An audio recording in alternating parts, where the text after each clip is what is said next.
Good evening. Welcome back, everyone. As always, already here and ready to go for Tandy. Good evening, Tandy. And good evening, Sean comment earlier there. Hey, I'm live. All right. Evening, Philly cheesesteak. A lot of people here hanging out with the Tandy action. So evening, Tad. Evening, Nico. Solar Strike, welcome. Welcome, the Eric. Good evening, Dr. Dave. Lots of nice folks from the VCF Midwest here, which was happening recently. I think everyone's kind of returned to their homes now, but for those not aware, VCF Midwest happened in Chicago here last weekend, Evening Revenant, and it was a blast. There's still people in stream here that I met, which was awesome to meet more people. I am like Blofeld. No, Mr. Bond, I expect you to die. Well, that's Goldfinger, but you get the idea. It was a fantastic event. Evening Pixel. And it's crazy because this is the second year I've gone. And those, again, for not familiar then, there's a Vintage Computer Fest Midwest. And there's one for West and one for East, I think. Someone correct me there. But the Chicago one just seems to have exploded in popularity. It's huge. It was just so packed this year. Only my second year again. But last year it was, not so a smaller affair, but it's definitely less people. It felt like this year you had to kind of shimmy around, especially Saturday morning. It was just packed. Exactly. It's always going to take over the world. So I just learned to say all the things that I need to say to communicate here. So that's about it. But it's funny because she just shows up every time I stream. She knows it's like go time. She just starts circling me as soon as I start getting things ready. For some reason, she knows I'm like locked down here for a bit. And I will say Kirby, our dog now, has started coming down here now too. So he may make an appearance finally. He's a corgi, so stairs are kind of terrifying for him. But he's learned to do that, and all of a sudden he just started coming down in the basement too. So he just looked down, and he was just sitting there like, oh, I guess you're doing stairs now. But anyway, the Midwest or VCF thing was awesome. Tons of cool presenters, tons of cool exhibits. I took a lot of pictures, met a lot of cool friends, bought a lot of stuff too. I'm working on a video to show off what I bought like I did last year too. And it was just a blast of an event. And it's almost to the point like where it's so overwhelming the amount of stuff that's there that you can see and do and everything, and the expertise and all the stuff and the cool people you're gonna run into and the stuff you can buy. And it's just, if you like retro computing, it's just nuts. It's probably, I don't know how the other events are. It might be more of an intimate affair, but this is just like insane at this point. You have people like LGR is there, Adrian's Digital Basement was there, API was there. It's awesome to chat with them real quick and everything, but just so much to see and so much to do. It's just a complete, theme park for retro computing stuff. And yes, a lot of deals to be had, and I picked up quite a few things. Not as much as last year, I will say. Last year I grabbed a lot. Evening, Christian. There was not. I did keep an eye on that. What Revenant's referring to there is the Compact Procera CDS all-in-one computers. And I let everyone know, too, that I was looking for one. But those are kind of like unobtainium in person. If there had been one, I would have bought it. Because I drove this year. My wife and I both drove. So I had an opportunity to bring more stuff. And I brought a lot of stuff there. I actually had a net loss of treasures.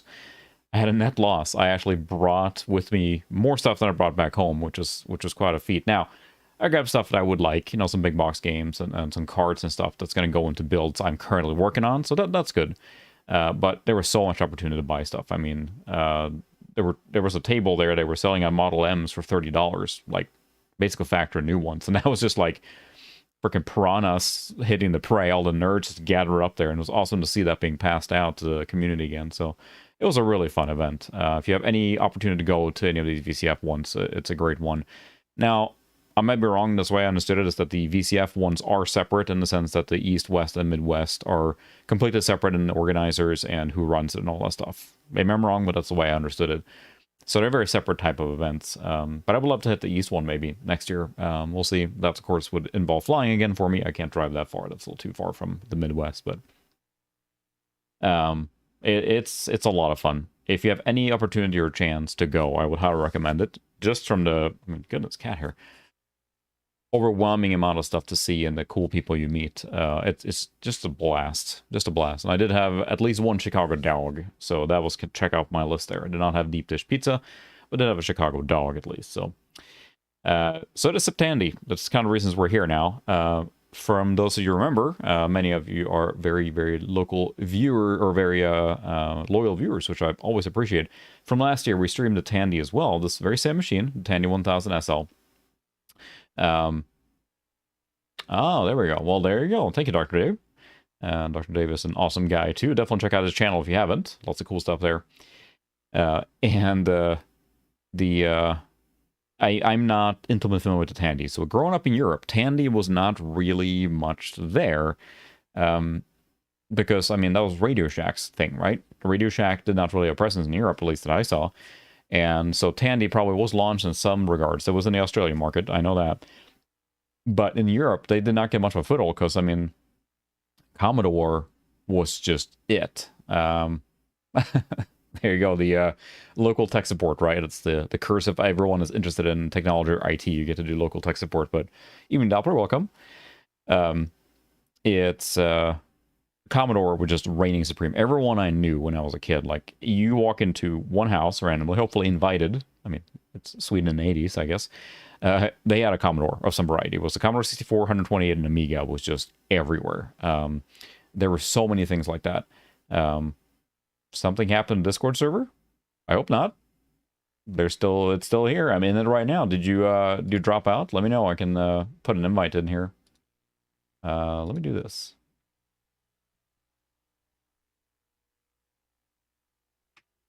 There you go. For anyone who wants to join, there's a Discord, my Discord.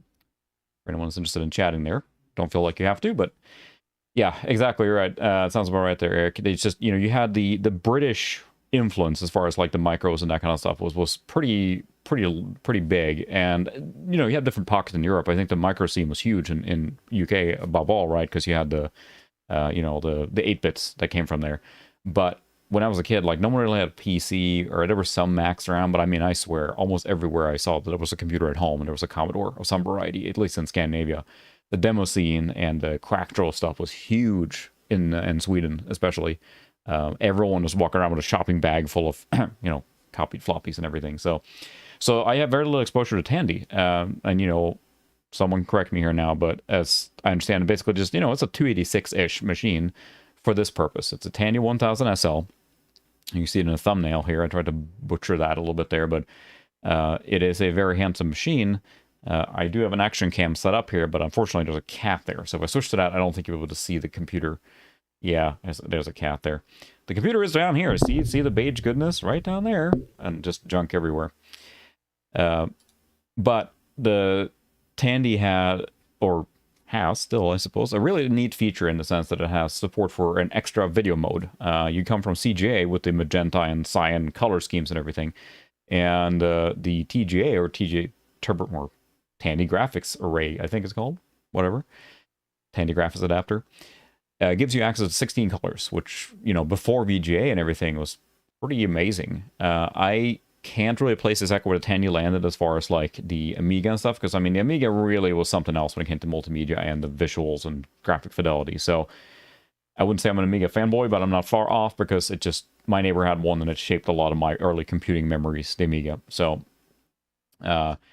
I think, didn't 8-Bit Guy do a video on like why CJ was the way it was at a time? I mean, there was some technical reason behind it. I'm not trying to defend it, because it does look very unique. You know, you play a CGA game, it's very unique, not good looking, but unique. And it just was the best choice at the time, I think, for some technical underlying reason. Someone else can fill in that gap much better than I can. But as far as like color scheme, yeah, it is very horrendous. Like any retro stuff I do, I don't think I stick around for CGA very long for the nostalgia effect. There's some games that are neat, but beyond that, you kind of like, I'll just move on to VGA and stuff. You know, that's a sweet spot there. So the Tandy then is capable of CGA graphics.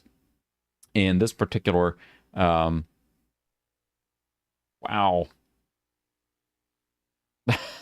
Welcome, Alex Lee, and holy crap. Someone just gave away. Wow. You know, Mike Boy? Wow. That was... Sorry to hear that. It's a close call there. That's the thing. Like, it's interesting to me into retro stuff right now, right? Because you have a lot of options. There's a lot of cool options, emulation, and a lot of stuff you can do, right? But when the real retro stuff shows up, it's gone in a flash. Like I noticed that even locally here in the Midwest, and things just pop up and it's gone quickly because everyone wants the stuff now. There's collectors everywhere. So, Intelligent, welcome. Yeah. Exactly. That sounds about right, Dave. There, just that the Tandy was just like, it's a prepackaged computer and something that's really neat, I think. And I have one game here, which we'll play later, probably. Here's Battle Chess. I picked this up recently for $10 at a Goodwill. And it's pretty neat because, you know, you have on many of these games from this era, and this is 1988 to 90, thereabouts, it has explicit support for the Tandy 1000 on here, this side here. You basically have it listed out where it says IBM and Tandy. And that means that it was explicitly supported. So meaning if you had a Tandy 1000, it meant that in general, this would just be supported and run. Now, that's not always the case with PC gaming, right? Especially in the late 80s and early 90s, like you didn't have memory, you didn't have enough, blah, blah, blah. I'm not saying it's going to run every Tandy, but it was a standardization. And a lot of the stuff for this era, right, was just like, they got into Tandy support. Like Sierra was huge into that. Many of the Quest games support Tandy enhanced visuals, and compared to what was out at the time, it was pretty nice. Then you have 3-voice sound, which, and I think it has a fourth use like a, you know, a noise channel to make it like quote unquote 4. And it, you know, you got to put it for the era. So if you put the Tandy 1000 line in the era of the 80s and think about what that meant for the 80s and the 286s and the x86 and stuff like that, there you go. That's pretty impressive package, especially the mid to late Tandys. They're very well-rounded DOS machines, because this run DOS 3.3 is what you're looking at, with the DeskMate operating system on top of it too, which is like a program manager for graphic user interface for that era. And the Tandy was a very unique value proposition. Having all that, here was a complete computer that was ready to use, you know. And I think that was something that made it very popular. And you can go into a retail store, Radio Shack, and buy a Tandy, and it had everything you needed to do everything. So, you know, they had all the accessories and everything. So they had that standardization value proposition going on there. Not many of the other ones probably had that as far as the clones go. That's right. Yep. Thank you for filling that in there, Eric. That's right. The graphic originally started as a PC Junior one. I remember reading that, but Tandy Cow took it over. So we're playing a few games tonight. So again, this is the Tandy 1000. Oh, there might be, if you can make it out. It's kind of pixelated, so I'll leave that to you, how far we get in there. So I have a mixture of games installed on this computer. This has a hard drive. This is a hard card. And I was planning on making a video on this, and every time I plan on it, I wrote the whole script for it last Septandy, and just never got around to doing it. So I probably just cover this computer separately outside of Septandy, because just, I don't know, timelines don't work well with me anyway. But it has a hard card in it, so I have games on the hard drive. The hard drive is not very big. It's very small. It's only a few megs. So a lot of the games I play, or not all of them, but some of them, I just play from the floppy, which we're going to do on this one. And it's not fast. It is not fast at all. Yeah, and I think that's the thing. A lot of the games for here, like I would probably say, taken at face value, the Amiga version of Monkey Island is far superior to the Tandy one. Just, you know, from a perspective of looking at visuals and audio. I mean, the audio chip in the Amiga is amazing. So yeah, we'll see. I don't think you're able to tell much of what's going on. So now I can't remember exactly what it runs here, but it's basically 286, right? So they're good evening, Banana ZX. I think someone just came out with an XT core, right, for the Mister that just came out. There's an 8088 core. XT class core that came out for the Mister very recently. I haven't tried it yet. Oh yeah, sorry, you missed out on that computer. We'll have a silent second there for the lost one. Yeah, exactly. They just came in, so you may want to check that out, Bandana, and run the updater, because they split it out and forked it so that yes, they can do exactly what you're talking about.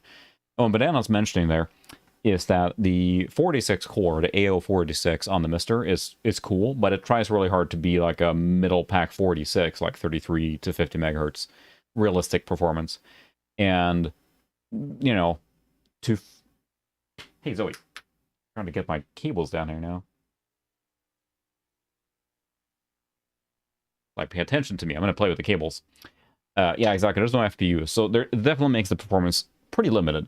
But it also means that if they focus all the energy to make it as broadly compatible as possible, it's not practical, I guess. So they forked it off into a specific XT core, which again, I haven't tried yet, but that gives you a lot of flexibility potentially then to develop specifically for that. Stop eating my cables.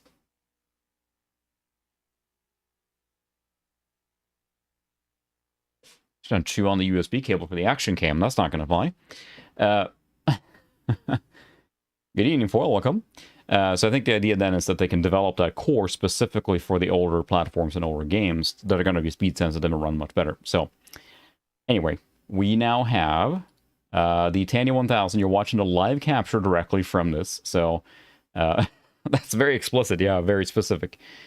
And that's one of the upgrades for this machine. It's a very popular one. It's to slap in the V20 NEC processor, which I don't think this one has. It might. I don't think so, but it's an upgrade I definitely would be considering because that's the most common one to do, and it gives this computer a massive speed boost. Now, you know, you always get the question, like, how much is too much and things like that. You look at the Amiga acceleration, and you accelerate some of that stuff to go to the nth level, and it runs so fast, it's so far removed from what the Amiga actually was, right? You know, who knows? Fine line there. Everyone do their own thing, of course, but this machine can definitely benefit from that. It will make it a much more powerful computer in general, but the resolution and things like that are a little odd. They're not what you would consider DOS resolutions. In this case, I believe this is 320 by 250, so not exactly a DOS resolution. It might be 320 by 220. Right now, it's capturing at 320 by 250, and it is being upscaled to 1280 by 960 just for your viewing enjoyment. And this is not a... It makes it so it's not pixel sharp. I could do that, but it doesn't come across very well. So, but it is capturing RAW, which is not super easy. The Tandy outputs an RGB signal and not a VGA one. So I'm actually converting it using a converter, which what converters do, conversion technology, as it were. And then I'm capturing directly with the data path. And the data path is versatile enough, it's able to synchronize to this refresh rate and pull in the RGB signal. So what you're looking at is that raw capture. So yeah, this is what you get. This is, I don't remember what the column mode is or whatever. But it is not high res. There is a high res mode. So if you Google the Tandy resolution modes, you'll see there is a high res mode that was introduced with this one. I don't know that I have any games tonight on a docket that use that resolution because I think it runs like molasses at that point. And that's the thing. If you watch my other streams and you look at the other stuff with DOS directly, capturing anything on a standard DOS machine or a 46 or 386, 46 Pentium, you get more fidelity in the text here. But I mean, if you can see here how, like, chunky it is. Chunky. I can disable the upscaler. Okay, we are on that one, so I can do area upscaling. That might make it a little softer, a little easier to look at there. That was on the nearest scaling. But you can see because it's getting kind of like, you're getting into territory of uneven pixel counts and stuff like that due to the scaling to make it fit on the stream here. It makes it, you know, all right, we'll see how it goes. I can mess with the settings, but I think probably this area scaling smooths it out a little bit, might be more readable. But you notice how chunky it is compared to standard DOS or newer DOS, which runs at the higher resolution. It's just what you got, and it has to do with the column mode here and everything you're seeing. So just remember, DOS is not very high resolution either, not until you got into the VESA modes or the higher super VESA and all that stuff, and I'm not very good at all that stuff, but all right, Monkey Island was in the thumbnail. We have to do Monkey Island, right? So as a note, for those that have watched me many times, there's a bit of a difference going on right now. Normally I stream on that computer over there, right? Or that CRT. Now, because this is an RGB signal, I'm capturing it. You see the camera over there too. Hi. Because I'm capturing it, this CRT does not understand the RGB signal. Yeah. Thanks, Zerka. Jeez. I don't know, this guy. Whatever, keep talking.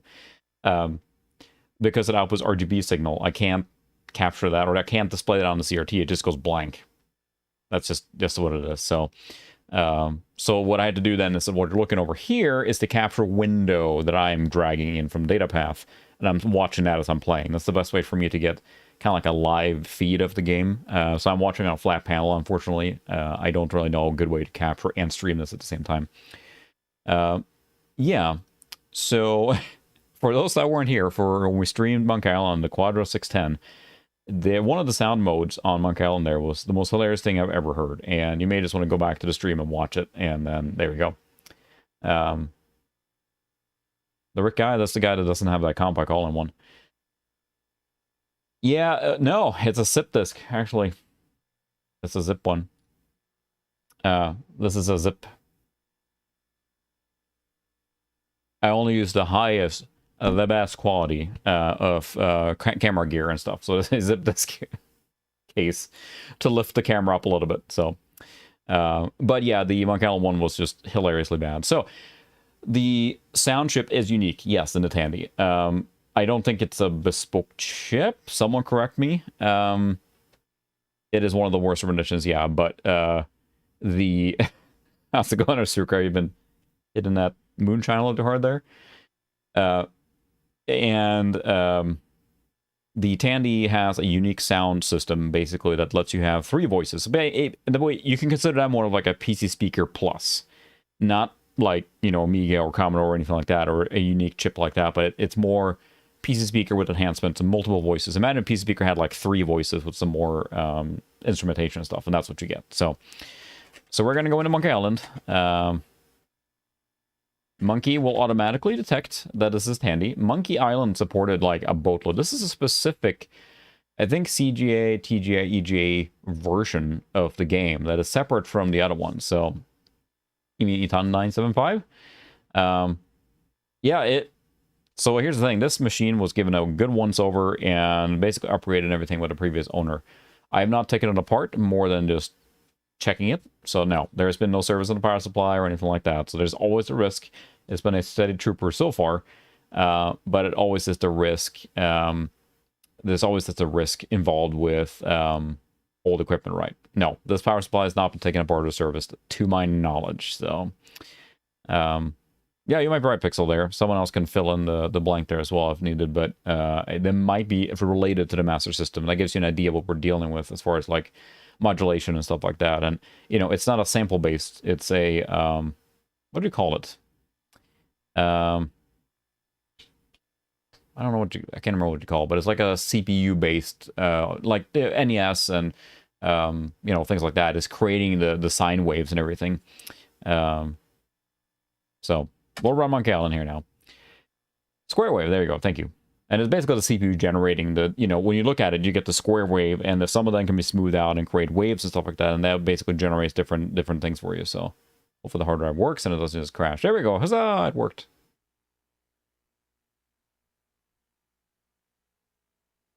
Monkey Island here is running from the hard drive, hopefully. There we go. There's a copy protection, which this particular version has bypassed. So we'll see. This should be capturing now. We'll find out when we get to the audio here now. I'm just going to know the answer to this immediately. Look at that. I'm just, yep, I hacked the planet to get in here. And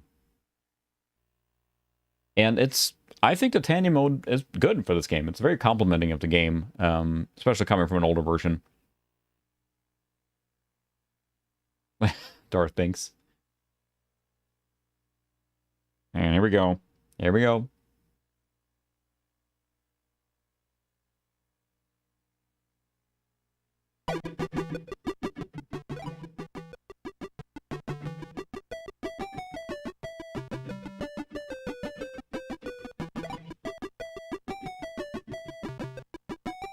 I turned it down so my microphone doesn't pick up, because it's weird that the bleep bloop bloop is so sharp that the microphone starts picking up through noise canceling, so. Well, that's putting the bar pretty low, isn't it, Mike? That's great.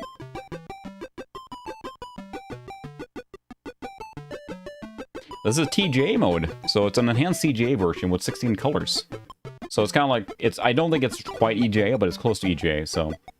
It's charming.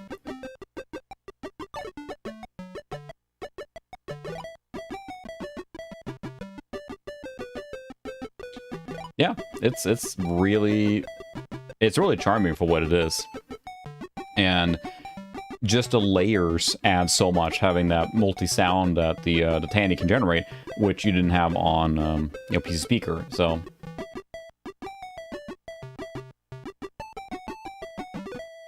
bleep bloop.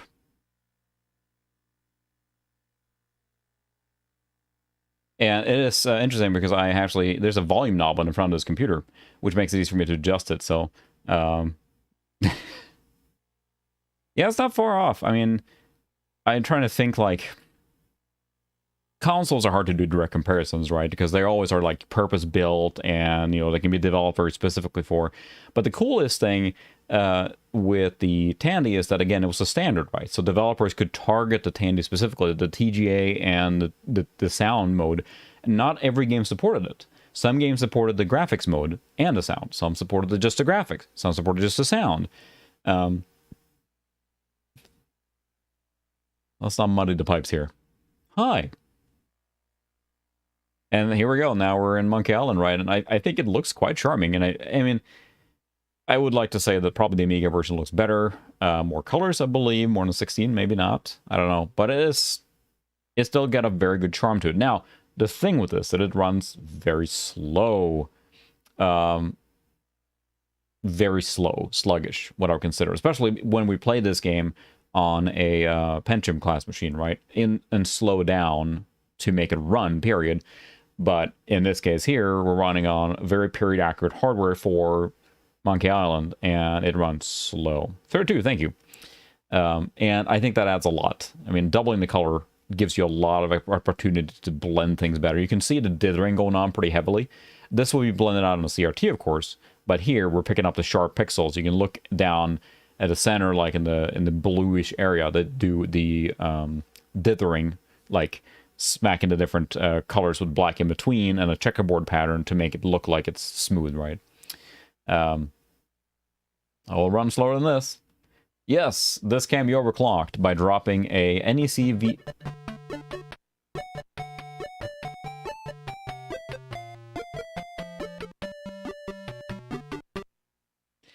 This can be upgraded by dropping an NEC V20 processor, which I believe basically doubles the performance. I mean, just dramatically increases performance. That is an option, and it's one I've considered and may do in the future as well, because that would increase the range this computer can do a lot. The processor in there can actually be set to slow or fast mode. Right now, we're sitting in fast mode. So, yeah.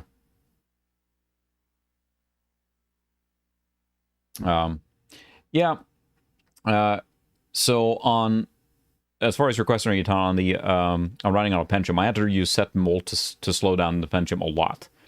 The game literally would not launch at full speed on a Pentium 166. It just would not launch at all. I kept fighting it. Why wouldn't the game start? I used the set mult to set the multiplier down so that the processor was forced to run slower, and then the game ran fine. So I don't have VET on here too, but I'm using a mouse on here. See, it's actually mouse controlled. That mouse was not included here. And I struggled a little bit on which games to include. And I took a smattering of games that looked interesting. One game that I'm sad I could not get to work, which is Donald Duck's Playground, which is a very special place for me. I believe, Eton, there's a special version of, like, someone took the voice and stuff like that. Oh, well, that's great for VET there. Sorry, there's a lot of chat. I'm trying to keep up now. But I played Donald Duck's Playground on my brother's Commodore 128. Took me a long time to figure out what that game was until I was older, and I loved that when I was a kid, so, yeah.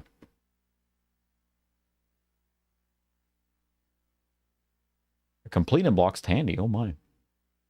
So you can see right now we have the scaler to area, which smooths it out a little bit, but I can also do upscaling to nearest, which makes it sharper.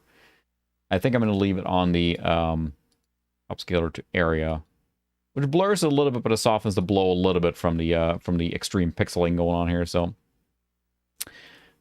unfortunately, there is no music in here, so we don't get to hear the same sound we heard on. I think this background looks really, really good. Nice. Yeah, because it was never released. The Donald Duck one for DOS, right? There's something special with that because, yeah, you're right. There's only booter release. There was never a actual official release, which is the kicker, right? What I may have to do is, like, I think what I can do is, even on the stream here, I have a writing software and the image file for the booter, and I wrote it and I installed it on a hard drive, but it won't run from there. So I think that might be a problem, and it may need the booter floppy. And you basically, when you say booter, you don't boot an operating system, it boots the game from scratch. You plug in the floppy and you boot the computer and it boots into it. So we may try that. We'll see. I have to switch to another computer if I'm going to write that floppy, though. But I think it's quite charming. The look of the what they do with the colors here is pretty creative. And I think that goes a long way with the things where they have like a limitation in hardware. You get pretty creative in what you can do. I think it's fun to look at the end of generations, like the late NES games, the late SNES games. They're like, my goodness, there's some pretty cool games coming out as far as graphic fidelity goes and like what they can do as they get more and more filled with the hardware. But this is not fast. More than playable, but it's not run fast. Sadly, there is no music in the scene, I believe, but you can see the loading times. This is even on hard drive. This is running from the hard drive. Now, the hard drive is original. This is an original spinning hard drive with the hard card, which is, you know, it's one of those like, it's like a full card sitting in an expansion card with a hard drive smacked on top of it. Now, you could replace the hard drive there with an ID, you know, or a compact flash solution, something like that. But right now, it's still there. It gives the computer a lot of charm, and we'll see how long it holds up. I don't know. It probably is not long for this world, I'm guessing. It's one of the original hard drives. The only thing this machine has had done, I believe, is the memory has been maxed out. And I think that's about it, so... probably. You're right, it's an MFM hard drive. Absolutely. Most of the games from this era can run off floppy, and many of them did. Not many people could afford a hard drive. A hard drive expansion for this computer would have been very expensive, so I can't imagine many people would have had a hard drive for this machine. Like, most people would not. Yeah, I can handle it. So TGA version is very, very neat. So I believe it's the same as EGA. So if you grab the EGA version of Monkey Island, which this is, it does have the TGA version included. It's basically I think it was CGA, TGA, EGA, maybe something like that. You know, that's pretty much it. So it runs, but by golly, fast it is not. Oh, we can talk to this pirate, and you'll see here. Talk to this guy. It loads it. Come on. Yeah, it's a nice dithering going on here. I mean, it's not bad. So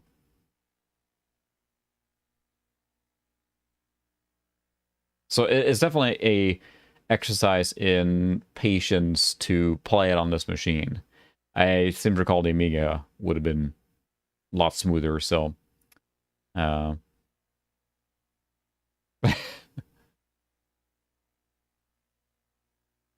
dialogue in this game is what a game. And we have the new Monkey Island coming out here now in, was it 3 or 4 days? The new Monkey Island. Excited for that one.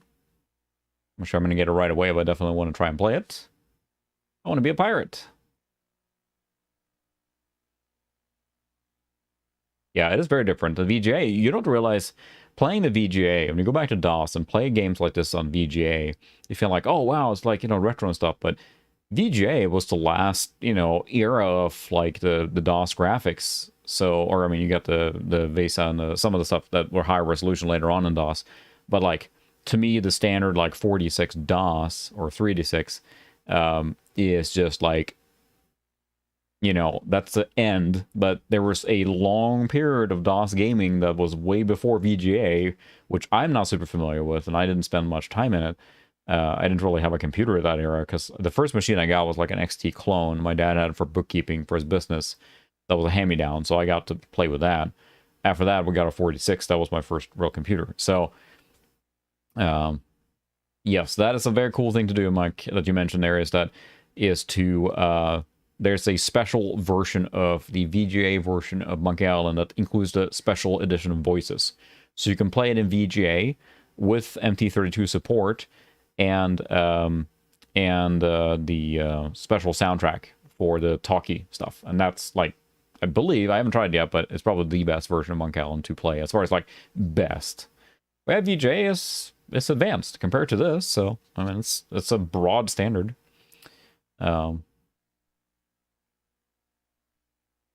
It's funny because I don't think I have. I'm welcome wherever I go. Everywhere I go. Whatever you say.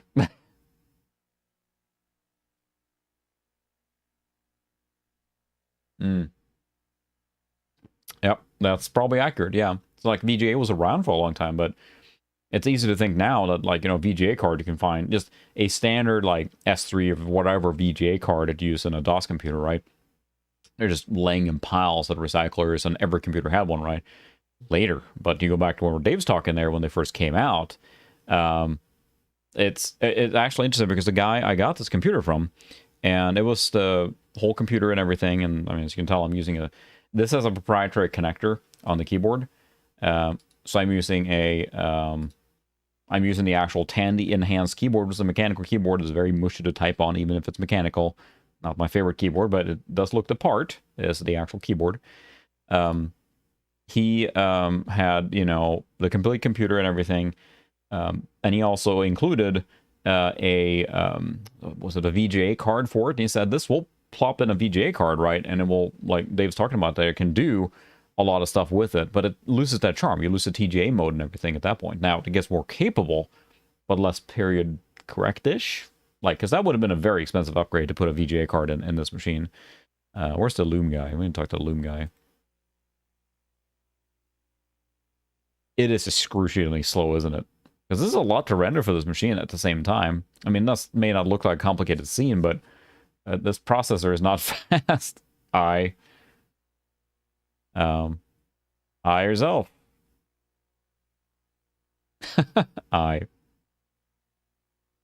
Oh, Mean Streets. That was the Tex Murphy one, right? The Under Killing Moon. Tex Murphy seems like it always tried to tell me about Loom. That's when he gets happy. Yay, load the picture. Yeah, there's more than a dozen. Yeah. Currently capturing 320 by 250, so that gives you an idea. So yeah, Tex Murphy. What a game. What a glorious game. No, Mean Streets is a text-based, not text-based, but it's an adventure cyberpunk crime thriller game with some humorous overtones. It's the first game in the Under Killing Moon series. I'm not sure if you played that one. It seems like they always went for like high multimedia, and every game they made, Under Killing Moon and forward, was like deep in multimedia. We'll stream that game sometime too, but it's on like 4 CDs, deep in the multimedia era, where they were plastering like, how many CDs is this game on? 4. Yeah, cool, Nice hat. Yeah, I have only played Under Killing Moon, even though I have 2 of the games in the series. I never played Mean Streets, so yeah, exactly. They always try to push like that series. I'm not sure the maker access. Yeah, they were always trying to do. I know that's a big deal with them. They were always trying to push the envelope. They were trying to make an interactive movie, right? That's what they were trying to do. Kind of like what Chris Roberts was doing with Wing Commander, I guess. So, oh, it is so slow. Come on, I just want to talk to the pirates. Scroll. Come on. That was pretty funny. Maybe like kind of an Undertale thing where you can talk to the demons. By golly. Talk to important looking pirates. It's Monkey Island, and we'll see how far we'll play. We'll play a little bit to get some more music at least, but what do you wanting, boy? I know it's a busy night. I feel like overwhelmed with so many people here, but everyone coming toward the Tandy action. I want to be a fireman. 7 years old. I still haven't played it, so I feel bad saying that.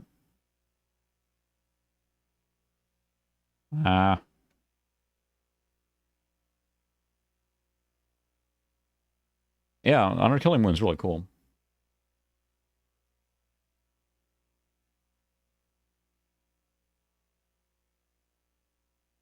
But I bought this new. Oh no! What if they notice the bad thing? No. Under Killing Moon was, yeah. I when it came out, or I bought the box, and I mean it has like a film strip here, and featuring a voice of James Earl Jones. That's right, he narrates this game too. They went like Margot Kidder's in here. Yeah, Brian Keith is the main character, but it says literally on the top here, interactive movie. That's the deal, and that's the thing with Under Killing Moon, and the Axis Software always trying to push the envelope on interactive media. So, fortunately, you cannot die in this game, although he tries to make fun of that a couple times. Fine, I'm going to be a pirate. It's just excruciatingly slow to move around. So what?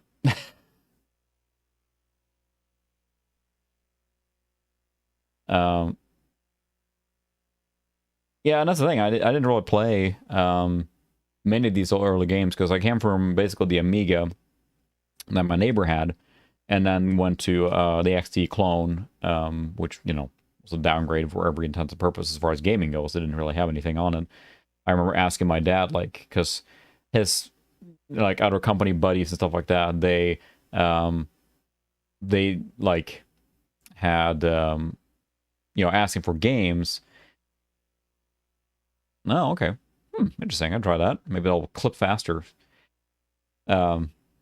And I remember asking for if he had any games, and there was really no games on there. My dad would ask his other people that he knew that used computers for bookkeeping purposes, and they didn't have any games either. So, I mean, there were games back then, of course, but I just didn't have any.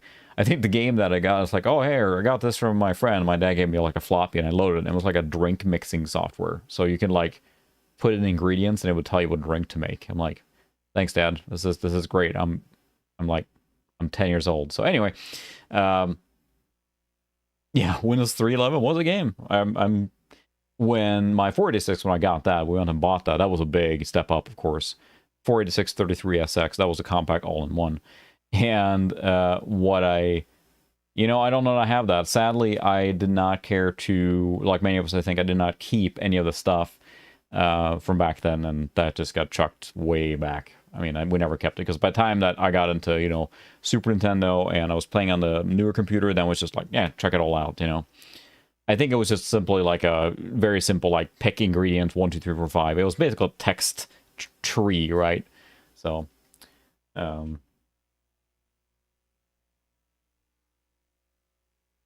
it's so slow.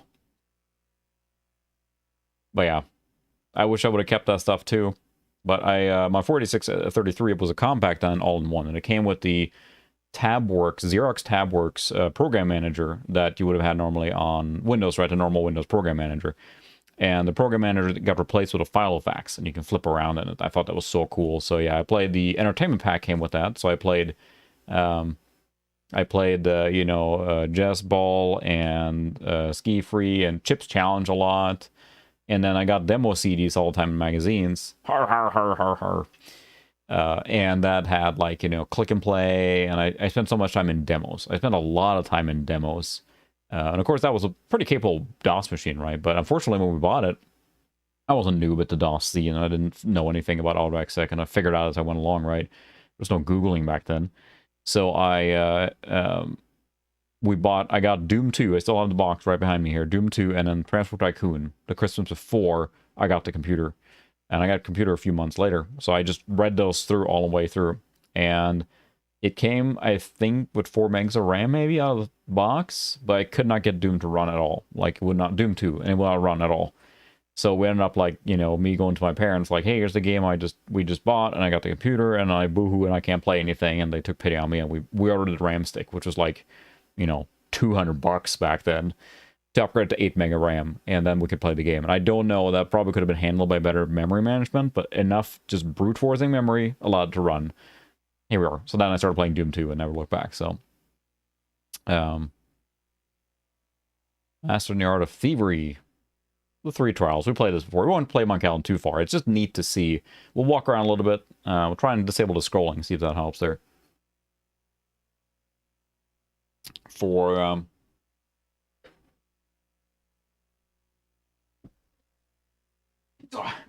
this WordPerfect for DOS, this weighs a lot.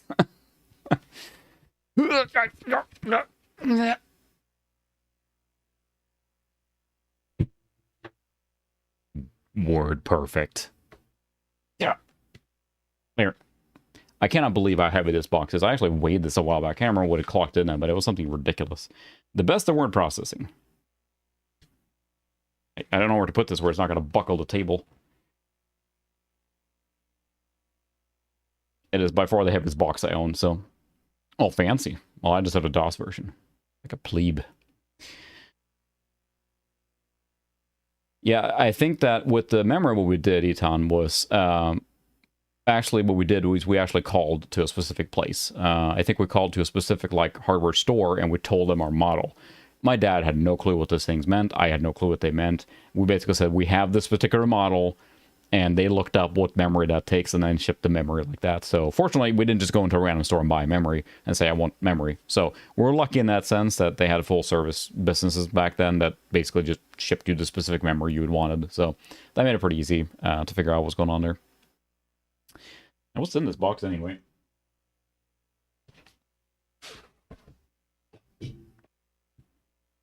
It does look like there is a manual of some heft in here.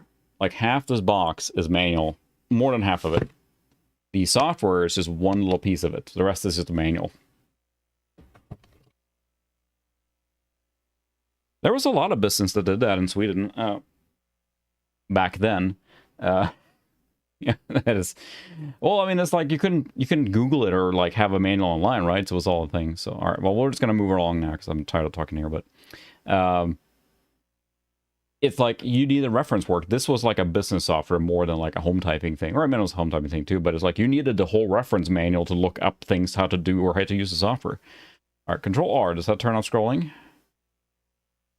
It might. Nope, it did not. Whee! Come on, come on. I think I have it.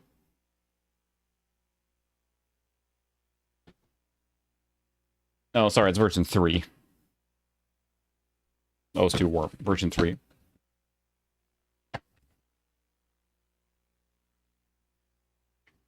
Not that many floppies, and I'm guessing 4 is more, but the same thing here. Most of the box is manual. That's just the way it was. And there's something amazing with, yeah, I know I'm supposed to be in a kitchen. I don't think we're going to play Monk Island that long because it's so slow, and we know, and I want to kind of play some more music here. That's what I'm after now.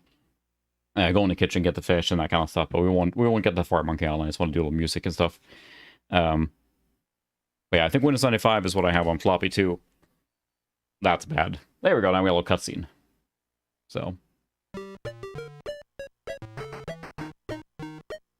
it's charming as hell.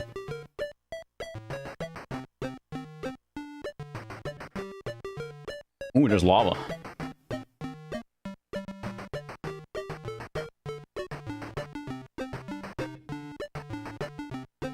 Yeah, it does. I think it's a very creative use of it, and like it's a great like bloopy version of this that you'd know and love, right? It actually sounds better captured. What I'm doing now is I'm capturing the Tandy 1000 SL has a audio out right in the front, and it lets you pipe this into speakers, and that's what I'm playing on now. And you're listening to capture, of course. But the built-in speaker that's in Tandy, yes, it has a built-in speaker. It's not great. So it kind of does the soundtrack a disservice because it is just really scratchy and bad. I mean, it's cheap and it's old. So using an external one is by far better. 111 floppies. Oh my. So what happens when you get to floppy 78 and it fails because it's a bad floppy? Good grief. Now, I assume that's a version that normally will come on CD, right? Right? Yeah, I just tried Control R. I can try it again, but it might be this particular version as well, or unless you're running the specific EJ TJ version. But I did hit Control R on my keyboard. I can try it again, but... And that's the thing, you get to the late era, like anytime you get to the end of the storage medium, right? Like before DVDs, CDs, like, and you had all these multimedia things that had like 14 CDs and who knows what. And then floppies too. The one that I remember was Romance of the Three Kingdoms, I think, on Amiga. That was like freaking 11 floppies, and we're talking like 720k, like, you know, slow floppies. And as we did the Amiga stream, as you might recall, it does not load floppies fast. Don't get me wrong, the Amiga is an incredibly powerful and capable machine, but it's still slow floppy loading. So it was the exercise in patience to play that game, I remember, because it was a...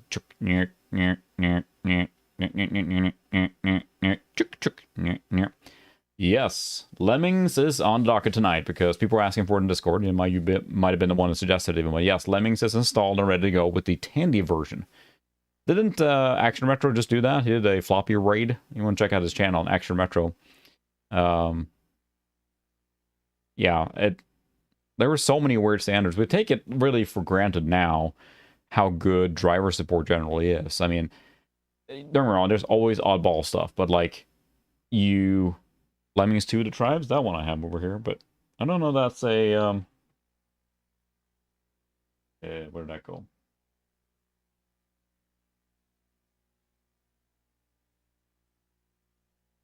I know where my stuff is, I promise. There we go. Lemmings 2 The Tribes. And I think this is for older DOS machines or newer ones. Let's see. Oh, it says Tandy on here. Well, let's see. 640K hard drive, 12 megahertz, 2086. So that is definitely faster. VGA, MCGA, DOS 3.3. Requires 60 megahertz DOS 286. It does not mention Tandy at all on here. Sad. There might have been a Tandy version of this, but this is the VGA DOS version of this game. So the reason I got this, I don't have the original Lemming on floppy, because my neighbor on the Amiga had this, and I remember this came out. I was like, oh, cool, you can play as so many different Lemmings and everything, and I've never played it, but I kind of felt I wanted to have it. Ooh, free Lemmings Tribes Pin Special Radio Shack Edition. So it says up here. I do not think the pin is in here. Don't think it's included. I gotta check now.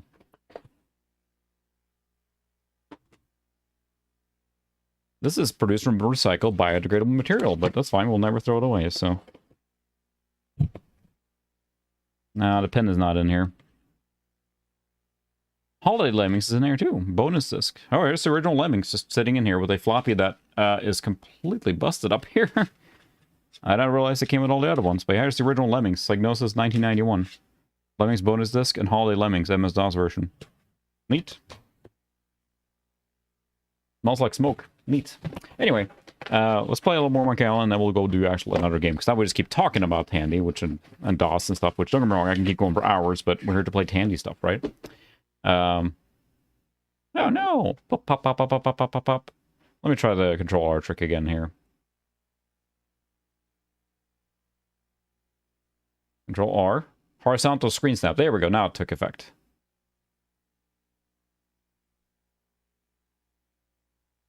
There we go. That's a more enjoyable experience.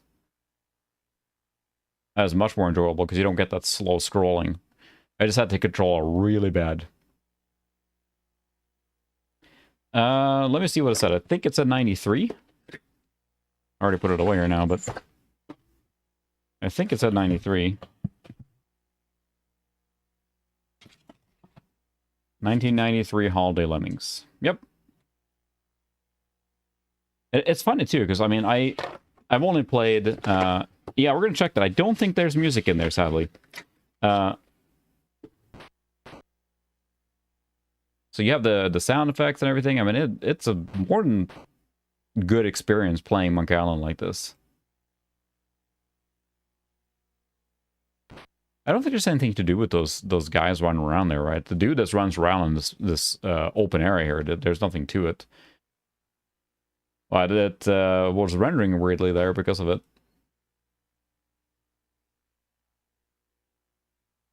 There we go. Whoa! I can check. There's not everything that has sound. There's map sound. That's probably the last place we'll go. We'll spend like half the stream here just playing this game now. That did improve it. But it's weird where there is sound, and in a lot of these games, they don't do it all over the place, because they may have assumed they will run this on a slower computer. And I mean, to be fair, when Monkey Island came out, the Tandy wasn't exactly, you know, the freshest thing around anymore, so. I assume the CPU is. The video adapter, of course, is just on board, whatever, it's integrated because of the TGA. But you can, of course, put an expansion video there, but I'm pretty sure it's a CPU. I have a feeling dropping a NEC V20 in here would boost this machine's performance a lot. Just getting in extra cycles, so. That's true. Should run that too. I haven't run any demos in this at all. Mouse did not come by default. I'm happy that this mouse is working now. It's just a serial mouse. And I found it in a store. I have the box, actually. I have it up here, but for a few bucks. And it stopped working, and I took it apart and cleaned it and did everything, and wasn't working anymore. And then I plugged it in again, and it started working, so. This is pretty cool. You get a preview of what's happening in the game later on, which is pretty funny. Oh, nice. The 360 is... I liked it. I spent a lot of money on the 360. There was a lot of cool games on that system. And one thing that I really like doing now with 360 is... I will probably live stream at some point just because it's fun. Is to get the VGA adapter cable. 360 on a CRT, a good CRT, PC CRT, looks just phenomenal. You can set it at 1280, but 1024. I was playing Halo 3 on there, and I was like, this looks really good. Probably as good as you can get on a CRT, because it's basically, you know, quote-unquote, you know, how many Red Rings of Death? I lost at least 2 Xboxes to Red Rings of Death, so, personally. 1 got stolen, 2 broke down for the Red Rings. So, and then we bought the black one, or the slim version that came out later, and that was flawless, and it still runs just great. So I still have at least 2 white ones sitting around, one that I know works just fine, the other one. As I understand it, someone else can correct me here now. Oh, okay, gotcha. On the demo there, the CPU basically it has to do with the cycles on it. It heats up and cools down, heats up, cools down, heats up, cools down. That over time, stress fractures develop, and that's the cause of the red ring eventually. So fixable in the sense that you heard of the reheating. What you do then is you're basically reflowing it, right? And then kind of squishing together, and that might solve for a bit, but then the reheating and cooling down thermal cycle will eventually break it again. I'm assuming if you were to desolder the entire processor and resolder it, I think it would be fine, right? I mean, in theory, then, that, again, correct me there, but that's the way I understood it, that was the final issue with it. I know I'm supposed to pick up chickens and everything. We're just going to go out here and listen to the music. No, it's actually, as I understood it, it was the CPU that basically, the failure rate, there was I think, Gaming Historian did a nice little intro on that, so, but the power brick, I think, was fine. It was, the issue was to do the thermal cycle, so, and they had a very high failure rate. Hey, no, your music in here? Nope. That looks good, though, doesn't it? I think the TGA here, this game, I mean, they were creative in how they used it. I think it looks gorgeous, really, for what it is. This is before VGA by quite a while, so, yeah,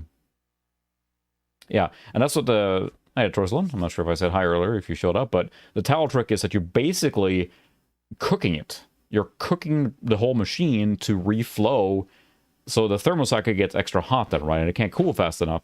So it basically just makes the CPU, like, float down into its socket, more or less. I mean, that's what it is, so. Got a capacitor plague, yeah. I think I mentioned this before, but I don't think this is the mansion. Okay. I used to work for a company as IT, and it was during the Dell capacitor plague in the early 2000s.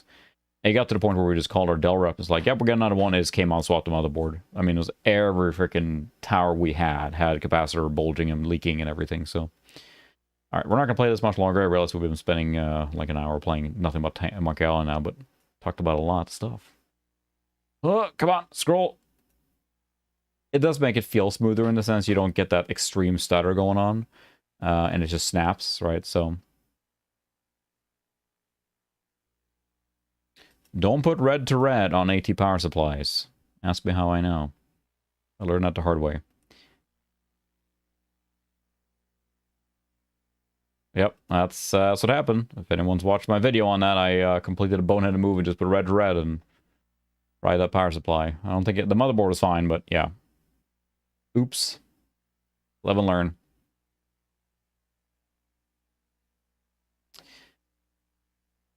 All right, we're going to go out, and I think there's music on the main area here. We'll listen to that, and we'll switch to a different game here. Like Monkey Island, you can play for hours and hours and get lost in it, so. Well, the Magnus would do it. I think there's music here. Yeah.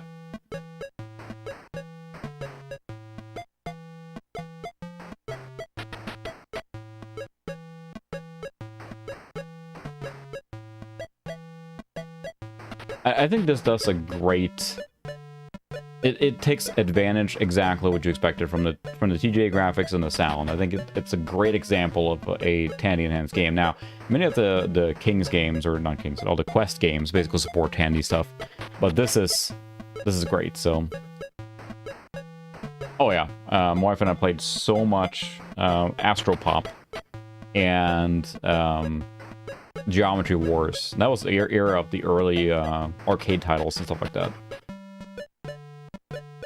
It's very different, but it's very charming, so. Yeah, I didn't grow up and play all the Sierra games. I have barely played them.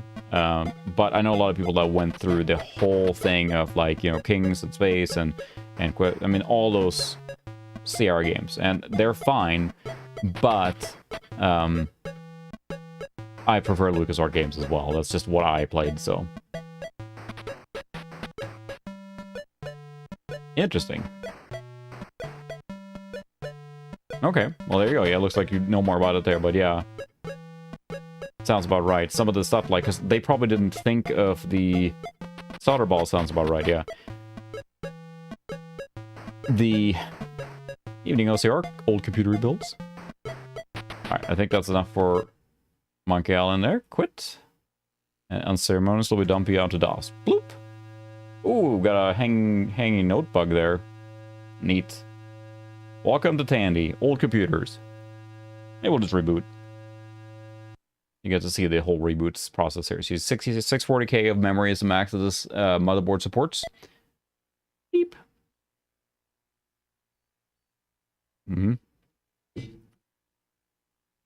Yeah, Monkey Island were really smart in the sense they felt more forgiving and playable. I thought the CR games were always so brutal and, like, just, you know, you're gonna get punished for playing them, basically. And that feels like that's not the case with the LucasArts games. They often more about the ride or enjoyment. Like, I look at Full Throttle, for example. Short game, phenomenal game, but it's short, but it's like, it's just, you just play through it and have a good time. And I felt the CR games were so much trial and error, which I do have Leisure Suit Larry 1 on here too, which is Tandy enhanced. But let's go to Lemmings first now. That's the one we talked about, so, oops.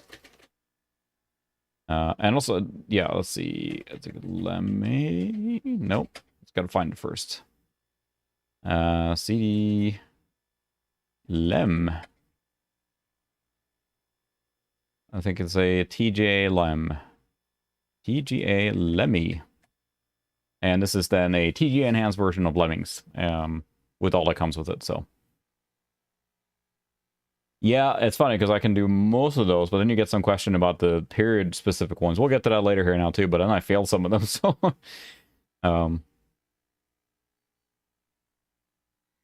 That's right, and I think Gaming Historian went through that, too, and covered some of that, too, but I watched the Gaming Historians, like, on the 3 biggest mistakes from Microsoft, and they talked about the Red Ring of Death stuff, and that's where I think the documentary you're talking about, Solar, there, they literally admitted that was the fault, because that was the first time they officially said, here was the problem with it, you know? Before that, they said that, you know, the fail rate was acceptable, they just replaced machines. But I know many people, and I think including me, that got repaired Xbox back from red ringing, and that one also red ring. They just took it from the pile of the machines they thought were working or not working, or they thought were fixed, right? So I don't think they figured out the actual problem until later. And they just kept shipping out new ones, so... And I like that. I would like say Microsoft has done a good job, like trying to be insightful and honest to themselves now, especially their gaming division and everything too, right? So, yeah, that's the question. Like, did they want them to last forever too? There's always that argument. Like, do you want the stuff to last forever? Here is the Tandy version of Lemmings, which is Lemmings, but I think it's actually a quite a good version of Lemmings. It plays like Lemmings, but it lacks some things like the Super Nintendo and the Amiga versions might have had as far as like fidelity goes, but it is still a very charming version. I believe you want to buy the slim version of 360. That would be the black one, not the original like Elite version, but you want to buy the black one, which is the one that looks more like a spaceship. That one I believe has all the ailments cured with it. You're not going to have a problem with Red Ring of Death. You're not going to have any overheating problems or anything like that. That one I have still untouched and has been rock solid since we bought it, so...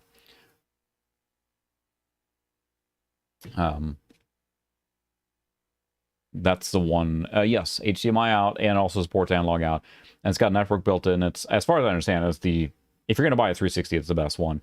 Now, something I like to try, maybe someone else here has it. The Xbox Series X with the upscaling 360s can play a lot of the 360 titles and at 4K and faster frame rates and everything. That's one of the reasons I kind of want to get an Xbox Series X. just to play that kind of stuff, because it would be fun for me to play the 360 back catalog enhanced. And a lot of games like Crackdown 1 and 2, which plays at 720p on the original Xbox or the Xbox 360, the frame rate is not good. Not good at all. And you played it back then, and it was fine. But as I understand, you put that same game, the disc, into an Xbox Series X, and it upscales it to 4K, and it runs at a 60 FPS locked. And, you know, and there's that, you know, if there's a PC version of the game, you're probably going to be better off there too. But I think it's a neat way to do, because I have a lot of original 360 games. That was a system we invested heavily in as far as games go. This is, of course, a game that is very beneficial to have a mouse in, so... Whoop-oo! That's so loud.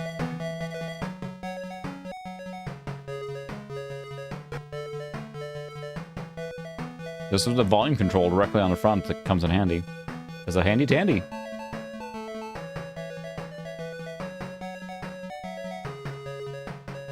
It's charming as hell, isn't it?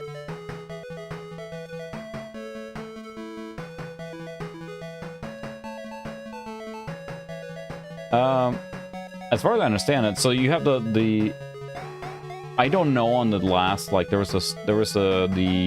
last one that's more like boxy. I don't know much about that one. As far as I understand it, the one that looks more spaceshipy, it's at least the second gen Xbox 360. I think that the one you have might be the last one, but I haven't heard much of it, but I assume it's fine. The thing that I like about with the 360 is that it bridges a gap. You can play on a CRT or VGA CRT and get a just excellent picture. So it's a nice bridge system. Like, yeah, sure, it's nice to play it on a flat panel and everything, but I like CRTs and that kind of stuff, right? So, yeah. And yeah, I think I'll run to sooner or later. Like my local, there's a Good Bite store here in town. That's basically the Goodwill. That's where they ship all the electronic stuff. And I found quite a bit of stuff there. So all the computer stuff, all the game console stuff, everything like that ends up there. And they have stacks of those 360s, but they want a pretty penny for it, like $50. And that's too much. Like 20 I could see for sure. But I mean, there were so many of them made. I mean, they just made so many of those 360s that it's impossible not to run into one thrifting at some point, right? Yeah.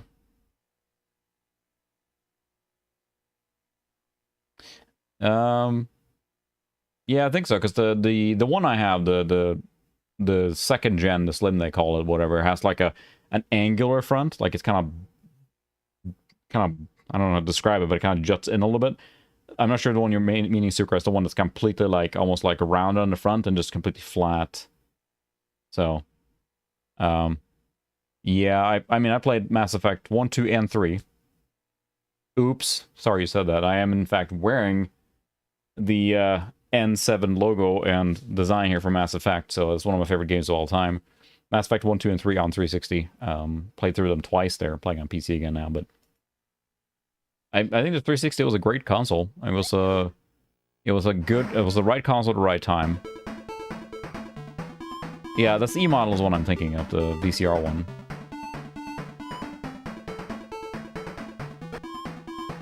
Iconic sound here.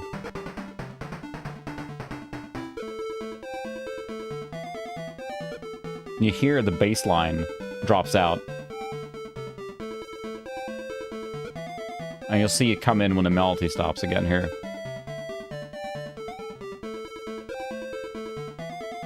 Whenever. Maybe.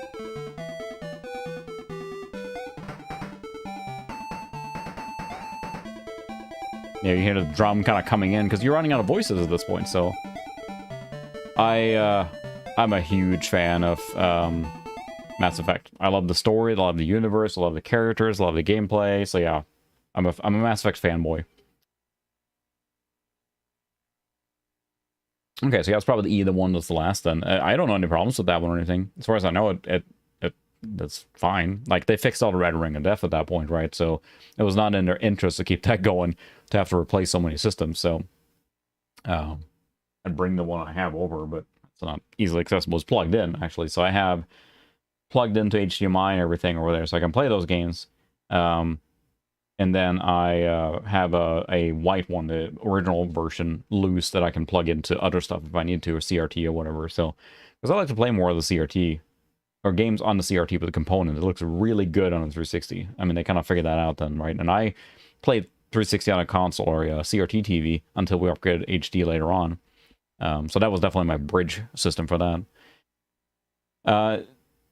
If you play Mass Effect today, I would say stick it through Mass Effect 1. It's obtuse to play it, and it's a little clunky by today's standards. Once you get to Mass Effect 2, it kicks into overdrive in the sense it's a streamlined action title that you might expect from the mid-2000s or late 2000s.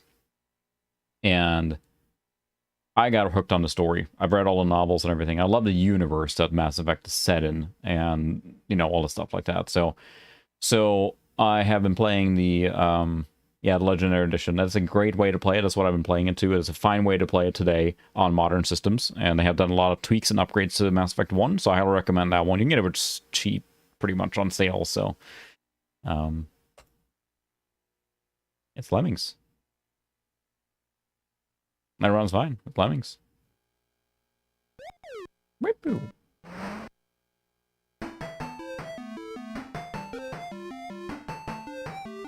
I don't know about this track. It sounds a little weird, but...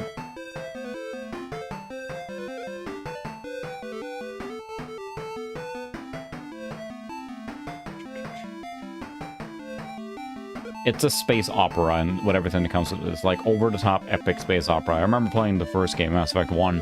Towards the end, I'm like, I don't know how they could raise the stakes. And I remember, like, that was the first time... well, it's on. So you want me to finish Jedi Knight, then? I will do that. We'll do another stream where we'll finish Jedi Knight. For those that don't remember, we started playing Dark Forces 2 Jedi Knight a year and a half ago now, maybe? My goodness. And... yeah, Mass Effect 1 is a slow burn. It's one of those, unfortunately, I have to say, like, you gotta power through it to get to it. Once you get to the point where you're in Mass Effect 2, it really takes off. And the story at the end, for Mass Effect 1 just blew me away. I was so... That's the first time in a game I've done a split-second decision that wasn't, like, calculated, if that makes sense. In most games, you can, like, there's a, you know, are you good or bad, whatever, you make a decision, there's a meter that decides that, right? That was the first time in the game that I made a split-second decision based on what my character in the game would do. And, like, afterwards, I'm like, holy crap, this actually, like, made me go that deep in the game, so yeah. You're right. I'm not going to deny it. It is a very slow burn in the beginning. There's a lot of exposition, there's a lot of world building, it's a lot of running around, it's a lot of talking to. Anytime I play the trilogy, which I haven't done that many times, I do dread the beginning of Mass Effect 1. It is very slow. Once you get going into it, there's also the option you can start with Mass Effect 2 if you wanted to, but you miss out a lot on the backstory doing that. They released a thing for, was it PS3? When they eventually released Mass Effect for PS3, they increased the drop rate here, right? It's not fast. There we go. All the lemmings. Send a wave of men up to your disposal, so... I just... It's like, you really have to push, so... Someone talk to me about me on Vogons? Interesting. Unless maybe I'm just like getting my ego to myself now. But, yeah, that's probably right. It's been 2 years. I streamed a lot of games, but yeah, I should get back to it.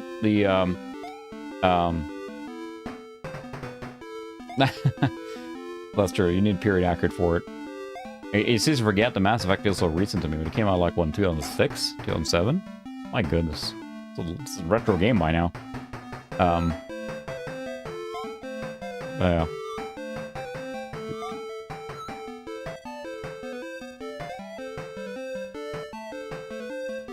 Yeah, and the PC port was a big change. There was a lot of stuff that was changed, so...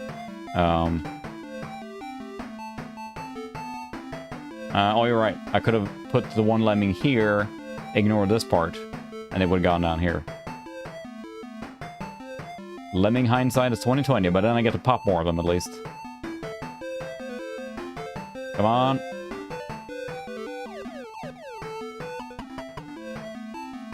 So this is so gratuitous. Even as a kid seeing this on the Super Nintendo. This is a launch title, I think, right, on Super Nintendo, at least in Europe. And my brother played this a lot. And it's pretty funny. I asked him now, too, because there was a pretty big living room with, like it's the 80s, so we had, like, frosted glass doors in the living room. It wasn't a fancy house, but for some reason it had, like, a frosted glass door we always kept open. And then my brother would play it on Super Nintendo, and my sister would watch. And my brother's 10 years older than me, and my sister's 5 years older. I'm the youngest.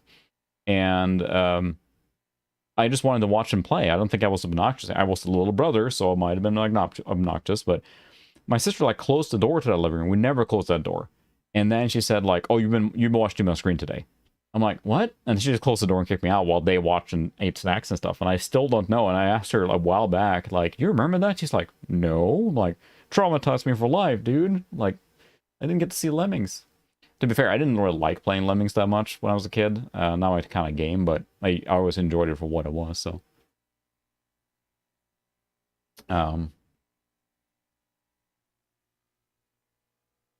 Miners and Climbers. We'll play a few levels of Lemmings here, but I want to get into some action here now. We'll play 2 games. I've been talking a lot, so. Yeah, it's a particular type of game. I think you have to be in the mood for this type of puzzle solving. I never quite enjoyed it. I got a little bit into it, but a lot of people really love Lemmings. Of course, it's a legendary game with all the varieties and everything. With 3D Lemmings being the clear superior one, but and nothing I really sat down and played a lot. So, all right, thanks for stopping by, Bruce. See you later.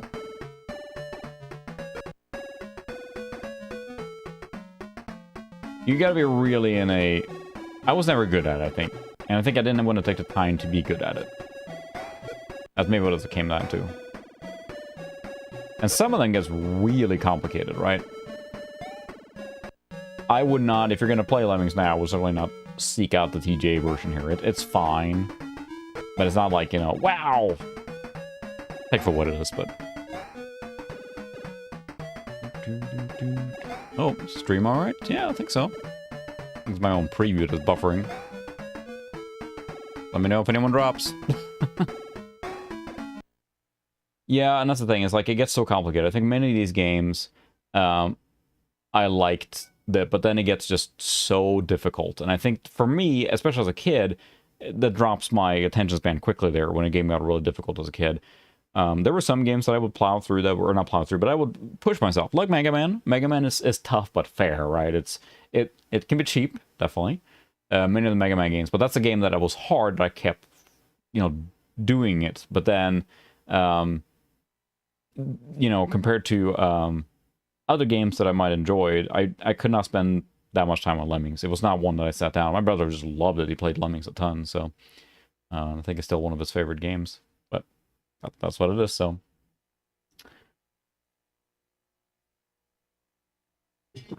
Hi, Cat. Is always back. We'll see if Kirby makes an appearance here now. This is funny because last night I was prepping a stream, and loading games on this machine is a little bit of a stressful moment because you need to get the game running and all this stuff and copy the files over, and it takes a while.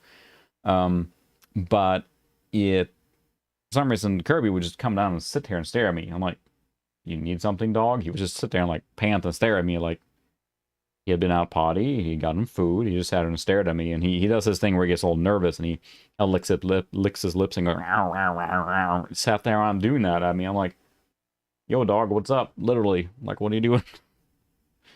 Then eventually went to bed, he ran up, and then he was fine, but... Alright, maybe we're done with, Lemmings, because it's just Lemmings, so...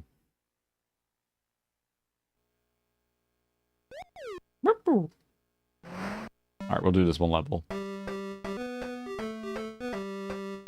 So which one of these is going to give me a copyright mark here now? Yep, password system. I think that... So we had... I mentioned it before. We had... Oh, that doesn't sound great. I'm going to turn that down a little bit. That's a little grating. Nice instrumentation choice there. We had a rental thing going on. My parents own and operated a gas station, like a, convenience store gas station. And we had game rentals there, so I had large access to a lot of NES and Super Nintendo titles. So we would rent a lot of games. And we we would, you know, rent games like this, or like Lemmings, and then often people would just write all the codes or whatever it might be inside the manual and stuff. We didn't want people to do that, of course, but they did, and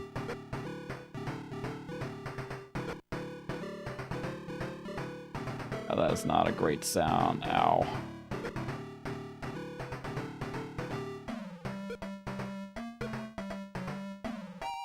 Come on, dig through it.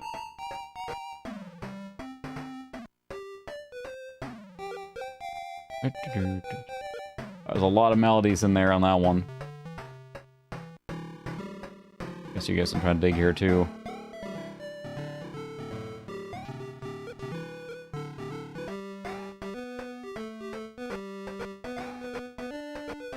You can do it.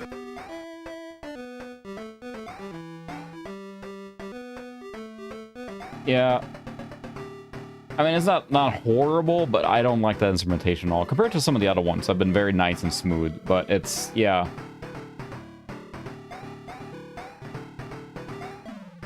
Eric the Swift from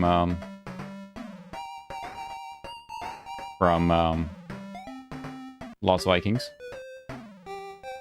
But it's just, you forget, like, it looks like, oh, look, it's, you know, playing DOS game or whatever, and you play this on this class of machine, and it's just slow, but you gotta remember, like, I think LGR showed it best. He did a comparison of, like, one of the Microsoft Golf or something like that on a 286 to a 386, and the difference is just, like, dramatic. You think, like, oh, 286 to 386 wasn't that big of a difference, but you put them side to side, 386, like, speed difference from a 286 was, like, so vast and so much faster. Because, I mean, 286 class machines are not fast in that sense that we expect them to, right? So, you stab yourself with a pencil. Ah, it's like, oh no! It's my old war injury acting up again. Writing down passwords, like back in my day. And it's like my kids don't understand it now. They're playing like the Mega Man X collection on Switch, right? And it's great, but like it auto-fills the password for you, which is, again, it's great for kids, you know. I don't know. Don't know where to find out. Ow! My eye. Right mouse button from menu. Alright, there we go. So that's Lemmings. Maybe we should play something that's a little faster this time. What else did I put on here? I don't remember now. I almost do want to try the Donald Duck thing with the special one, but we'll do Thexter. That's one that was ported on like everything, and it does have a unique TJ mode. And that's definitely a more action-oriented game. So we do have the let's see, this is the Tandy Deluxe joystick. Such deluxe. Such deluxe. It's not very deluxe. It's an interesting one. So so that's the thing. It's like, I would love to have all the games on here, and that's the thing that I think will happen probably eventually, is that I will have to get some replacement hard drive for this one, and at that point I can load more games. This hard drive is not very large. It's an original hard drive. It's just a few megs. So there isn't, you can't fit many games on here, and that's the harsh reality of it, right? There we go. It's pretty centered. Yeah, you need something like that, because, I mean, it has the hard card. I haven't looked at what the hard card actually uses, so... No,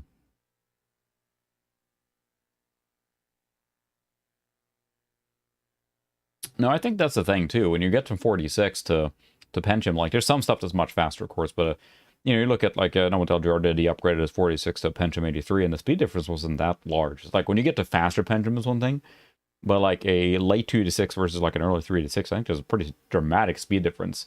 You know, relatively, right? We're not talking about like a race car thing here, but it definitely has improvement. So this game is full TGA, full sound and everything. So, of course, using classic music.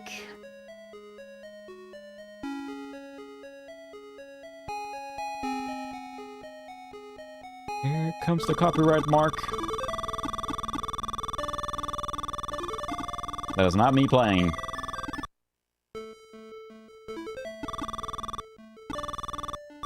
I never quite figured out the control scheme for this game. It's a little odd to me, but... So you go down to transform into a fighter.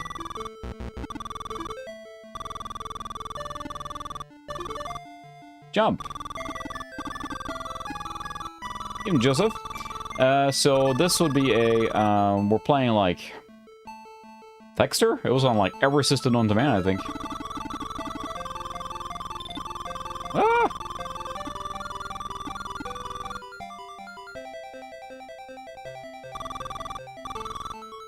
Jet Fighter. I always felt like Robotech on this one. So the Tandy 1000 SL, I think this is more like a mid-80s computer, mid to late 80s computer kind of thing we're dealing with here. My energy is low. You just auto-shoot like this. That's not gonna work. I'm not good at this game at all. It's always felt confusing to me and like more complicated than you'd think it would be. The deluxe joystick is not making this easy. Ah!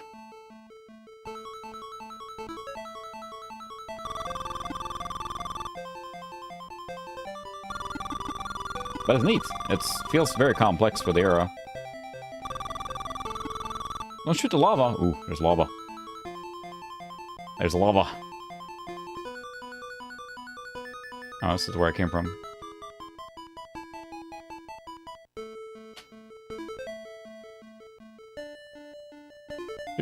Do.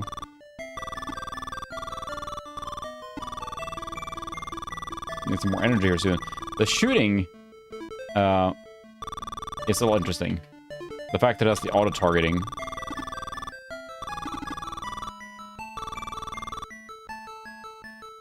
All feels so weird to me, but...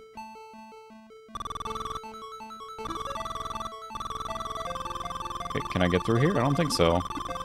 Okay, I can. Yeah, sure, it's very Robotech, but this is before Robotech by a long shot. I think Thexter itself came out much earlier than this machine is.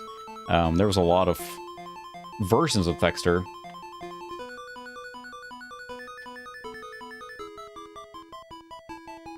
Yeah, but don't transform. I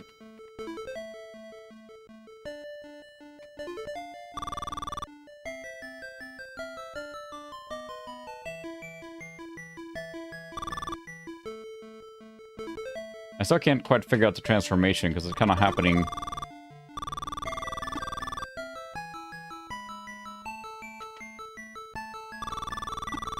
Ah! Run away! Cheese it!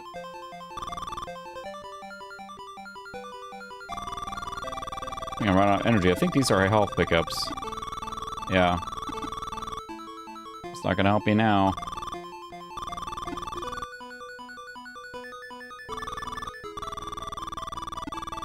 It's an interesting, like, system of firing, and...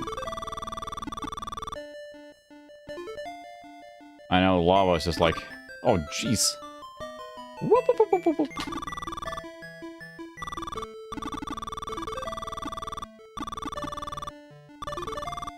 I guess this would be probably the most realistic laser targeting system, and would just target everything, right? So...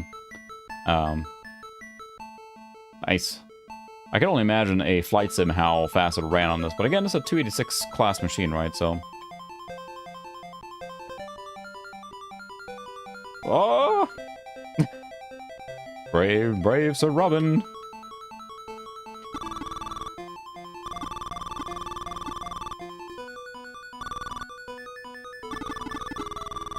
Come right for us. It's neat. I mean, think about, like, again, 3D. He's triggered pixel now. How many pipes are in that one? Like, none. Cool. It plays pretty well. I mean, it's just, it has the air of like a Nintendo game, right? But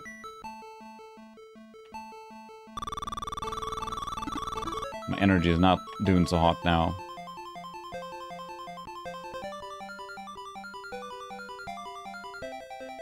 Oh, this might be the end. Yep, crash. Game over. I think it's a 286 class machine, right? I mean, that's... I don't know what happened. I mean, I think it's an 8086... And maybe I'm wrong. I could have sworn it was just to talk about, like, this was a 286 equivalent. Yeah, start from the beginning. This is old school gaming, dang it. You'll take start from the game, from the beginning, whether you like it or not. Like, as far as, like, caliber of machine, I mean, this is considerably faster, probably, than an XT or original IBM, right? So, I think it runs like a... This thing screwed me over before. No! And no, like, damage buffer.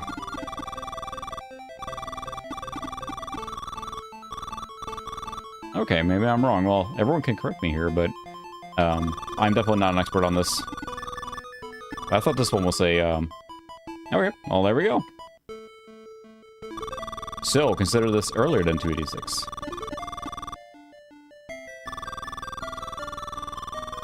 I don't know that I'm getting to level 2. I don't think that's happening. Come on, hit those things. Certainly more gaming ready than the other machines.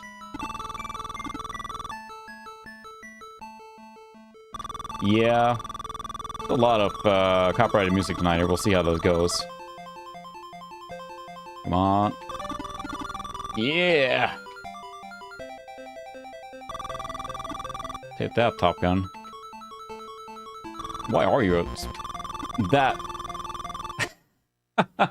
We'll try one more time. But the thing that, like, you touch something and just get screwed so quickly. And there's no, like, invincibility frame. You just take all the damage, and then that's it.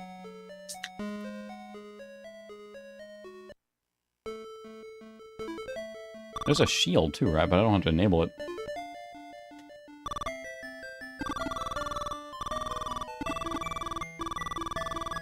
Well, thanks for clearing that up. I stand corrected. That's the thing, there's so many different Tandy versions of machines. Come on, I'm trying to bait them out here.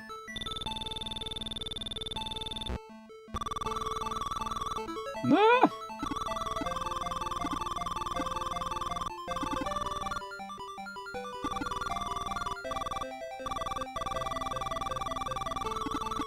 It's not the laser system here, or like the way you're firing is a little interesting. I mean, I think it's, at this point, it's public domain, but it is an interesting choice to have, like, real music like this. Real music, I mean, bleeps and bloops are fine too, but...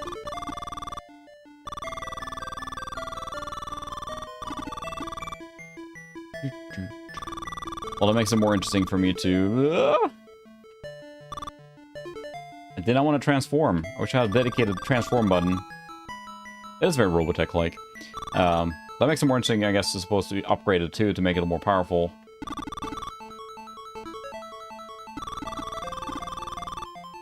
You're kind of subjected to the laser's whims here, too.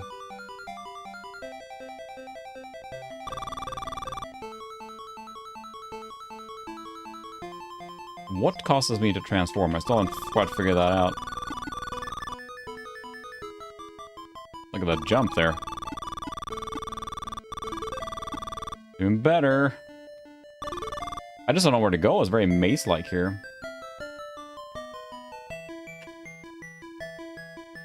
The controls are quite responsive, although my thumb is hurting like I'm... because of this very deluxe joystick.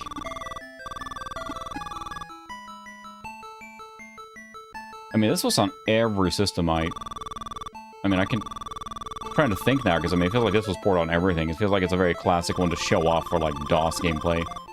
But I know that I tried it on the Apple II emulator on the Mister. Oh, come on.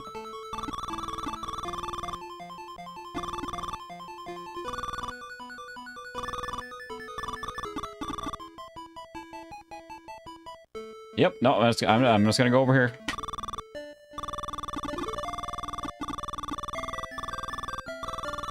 Where'd he go?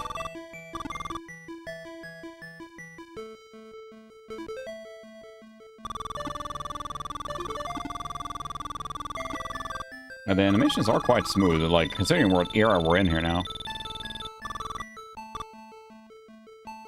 No? Ah! It's like there's no iframes, so as soon as it hits you there, you're screwed. I'm about to fly.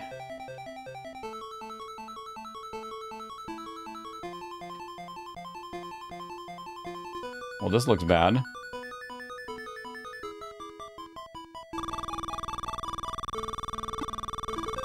Ah, there we go.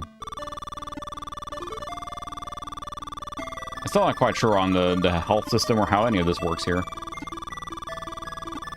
Yeah, so that makes... there's clearing that up. I feel like I have a very solid 3 to 6. I'm very happy with that. I do have...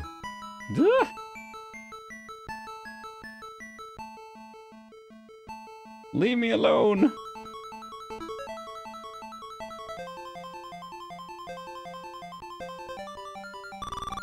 Yeah, that's the thing. It's like twin stick shooter here is like before its era, if you will. But I'm trying to like fly up here.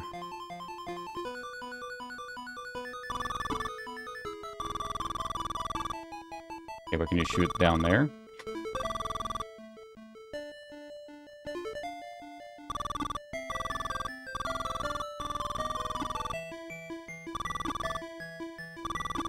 This gives quite a bit of health, so... I cannot, for the life of me, figure out the transform feature here. I think it's usually the wall. Oh, those things can... This is right... Oh, jeez. It's so brutal.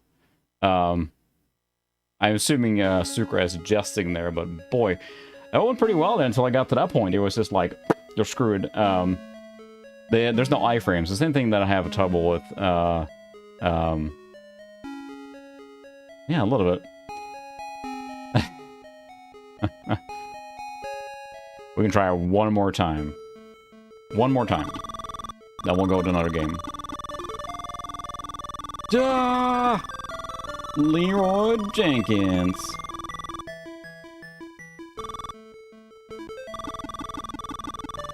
Ah! Doing the Han Solo maneuver here now. It's not working out at all.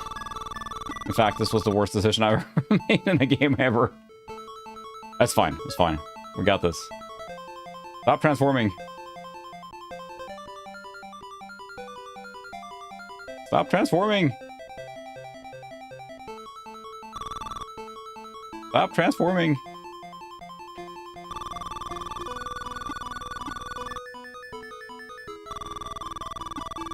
I'm dead.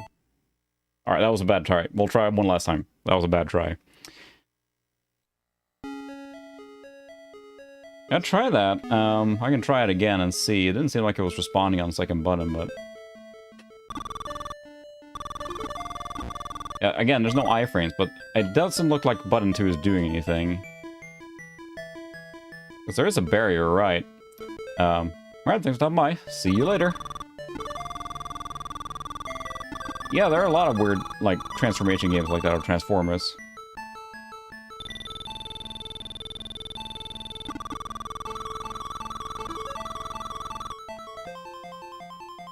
Very, like, Life Force and the Konami-style music going on here.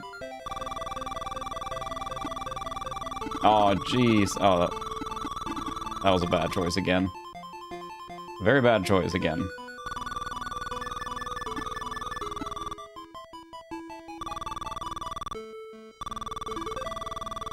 Hey, you know what hit me there? Alright, fine. We'll call it good there, but, now I almost made it a mission here. I'm not gonna keep, you know, slam my head against the wall to do this, but...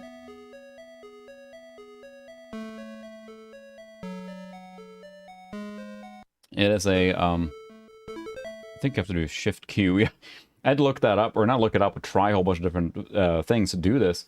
It's like, which button access to DOS? Oh, Shift Q. It was just the Wild West of different things back then, right? So... I am almost a little, if you guys will humor me, I almost want to boot up the other machine. And let me switch this around. This is not going to look very good. I apologize for that. Right now it's fine, but then we get into Windows mode here. It's going to look pretty bad. This is the Pentium 166. What I'm going to do is I'm going to write the Donald Duck game into a bootloader floppy. Because I just realized that the fact we're talking about that's a bootloader. We're giving it a shot. And I apologize, the Windows stuff will look pretty bad here now, so it is what it is. But I can probably do this. Save that. I'm going to open... Let's see, Pentium.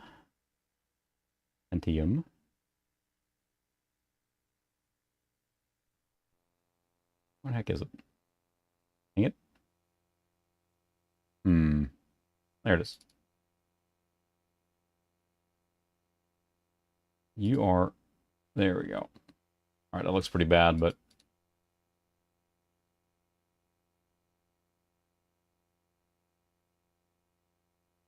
Oh, weird why this one isn't working. Refresh rate. That is really weird. Oh well.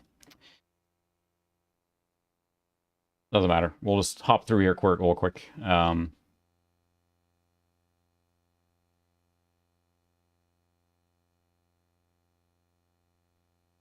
We can minimize thing from Windows kicked in and minimize all my windows.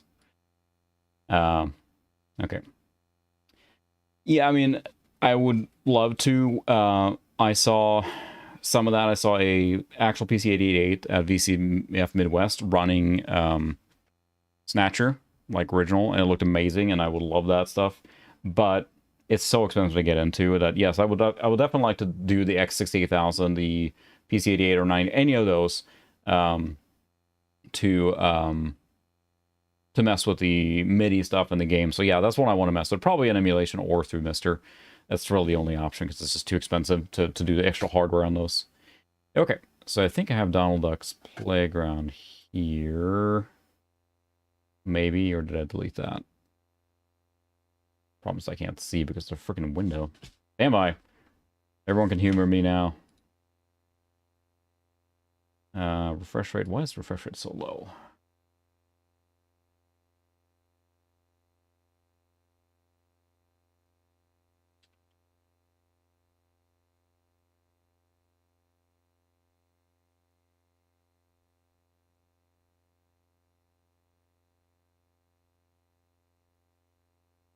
My goodness, this does not want to play nice to me now.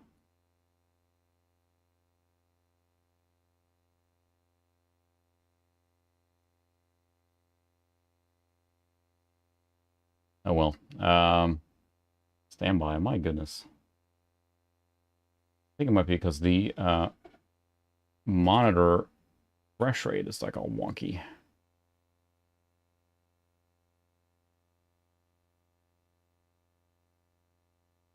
Might be because the monitor's not on.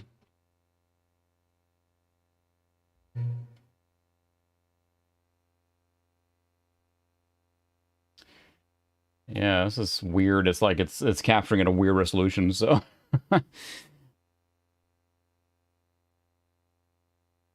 I'm guessing the monitor just kind of dropped out. There we go.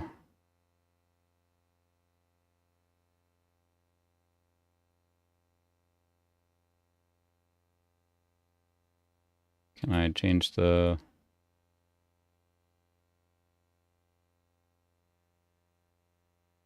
I do want to continue. There we go. It's a little better. Okay. I think I got rid of Donald Duck 1 here. So let's do this on... so this is the Exodus collection here. Apologize for flickering at the bottom there. We're not going to spend time cleaning that up, but I think I did. Yeah, there we go. Copy that here. This is for my NAS. And now we are going to use a piece of software I have on this machine that basically writes a raw disk image file. If I remember where the heck I put it on here. This is kind of like a tangent. It doesn't have anything to do with the Tandy specifically. You saw there's the Exodus there. They were raw right.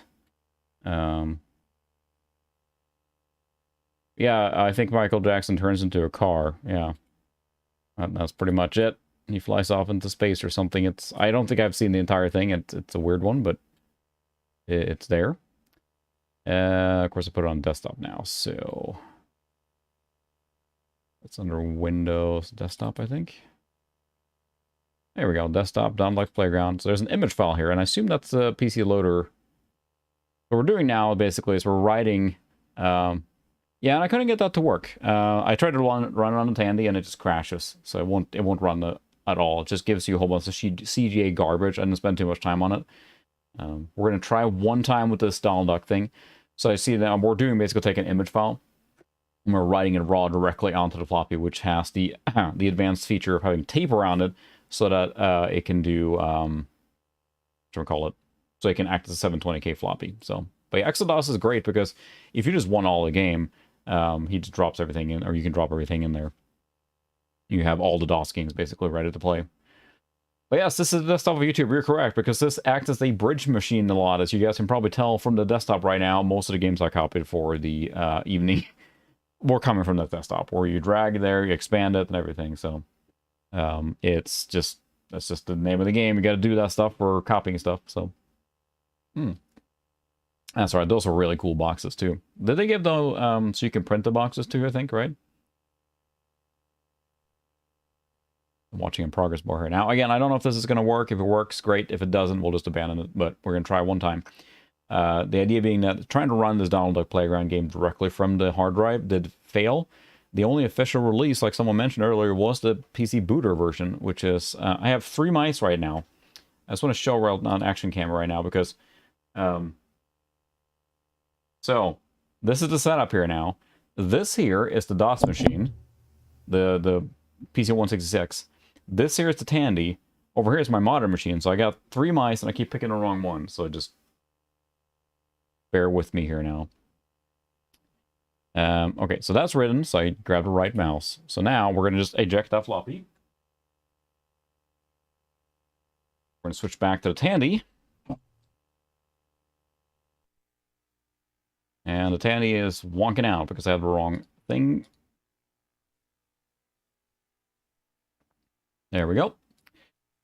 Now, so that's the thing, is like with all this stuff, I tried really hard to get to the point where I can adapt, where I can change things up, something breaks or something is bad or whatever. It's where I'm used to looking to the right, because my camera is usually to the right. I stream like this, so I keep doing this, realizing the camera is to my left now. So if I've been looking in that way randomly, I apologize, but... all right, we're on the Tandy, and we're going to just do a reboot, and then we'll see if it reads the floppy or not. I don't know. We'll find out. It might not, and at that point we'll just move along.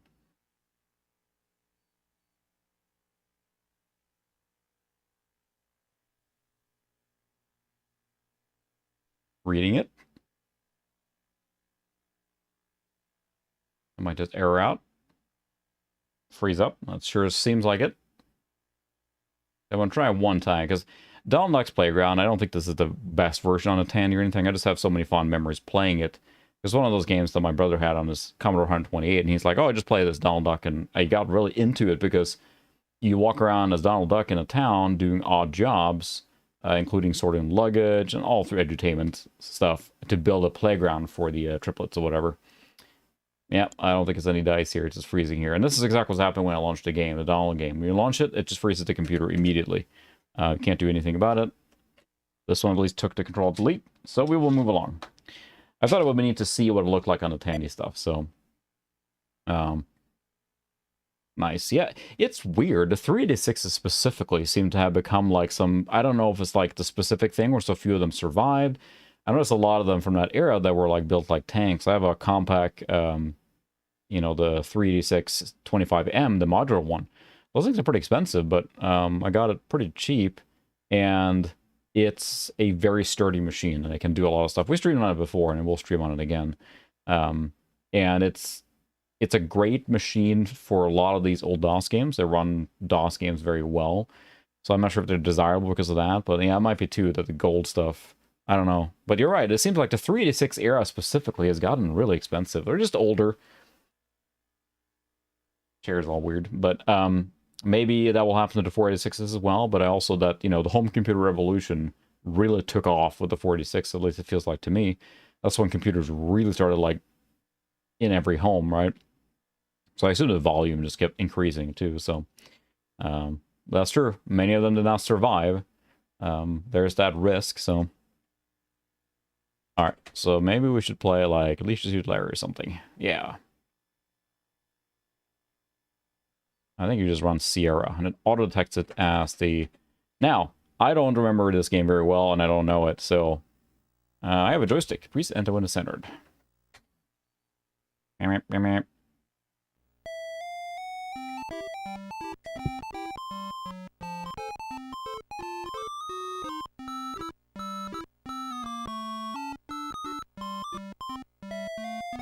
That's alright.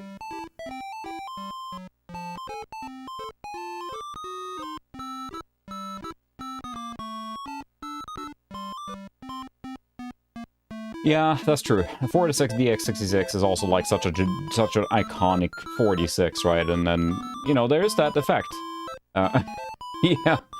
Yeah, we went from Donald Duck's Playground to Leisure Suit Larry, so that's a bit of a generational leap there, as far as, like, the target demographic, but here we are. Pretty colors.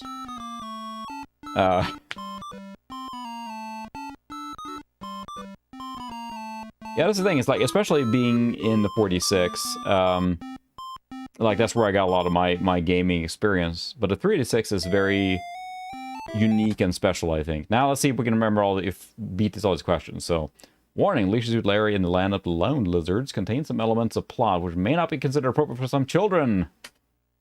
How old are you? Nah. That's how old I am. Here we are. To verify you're really 41, please answer 5 simple questions. It was actually my birthday a few days ago, so I'm really old. Where's the catsup, toilet, beef, rest of this game? Now, that one I know is where's the beef. That one is the iconic classic line there, which I just know from, which is not a car. Ferrari, Porsche, Corvair, Toshiba. Well, that's just you. Oh, it's a time limited too. Well, I appreciate it. Thank you. Mork was from the planet Orc. Right? Yeah, Orc. I'm just going by gut reaction here. We'll see. It's not nice to fool Mother Hubbard, Mother Nature, the government. Mayor Daley. I don't know that one. Daley? Whoops, I blew that one. Sorry. No, I'm old. I'm old too. I'm a geriatric millennial, I believe they call that term, right? Which is early 80s. So I'm born in 1981. So if you missed another one. Which is not in Hawaii. Oahu, Fiji. Oh, Fiji, right? Or Maui. Oh, Fiji. Fiji is a different island. Correct. Yay! So far, so good. Now for the final question. If Boderick were here, I'd ask her to leave, respect my privacy, help me with my homework, stop playing computer games. B, I guess? Sorry, you guys aren't going to answer fast enough. You're a kid. Alright, we'll try again. It just boots you out. You gotta try again. Yeah, I wish that the response time was quicker on the chat and everything, because yeah.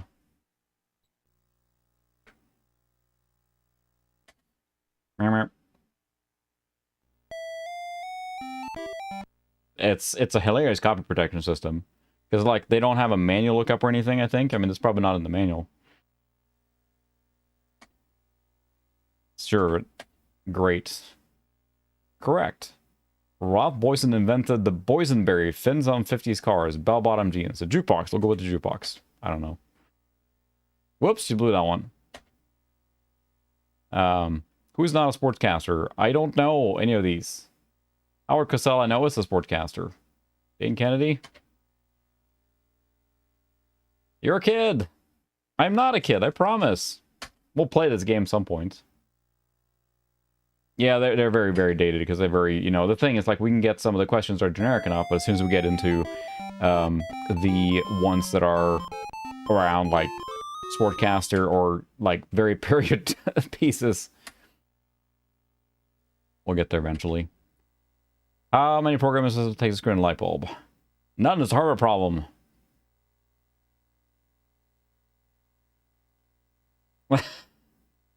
Any of the, I will imagine, yeah, they would all work.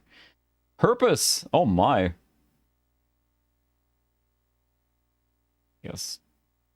Fatal? Even to your spouse? I'll do A.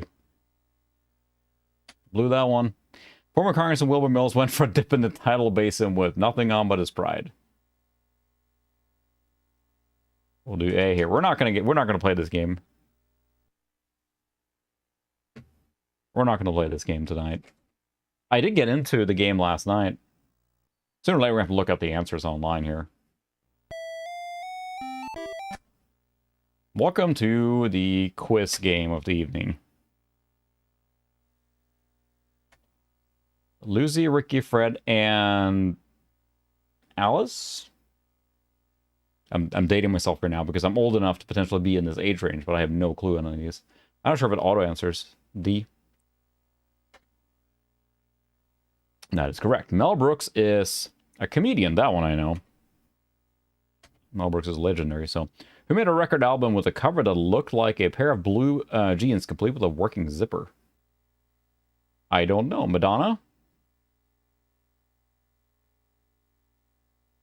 I'm not sure if it's going to ask me to see Olivia Newton-John, Jean.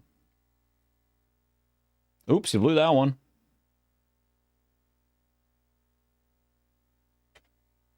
And some personal ads, TV stands for television. What? Oh. Probably B, I guess?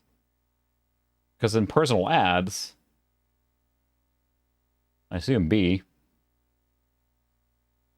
What a game. Welcome to Rick's Late Night Random Retro. I'll go with C. You're a kid. Now it's a mission. We're going to play this game tonight.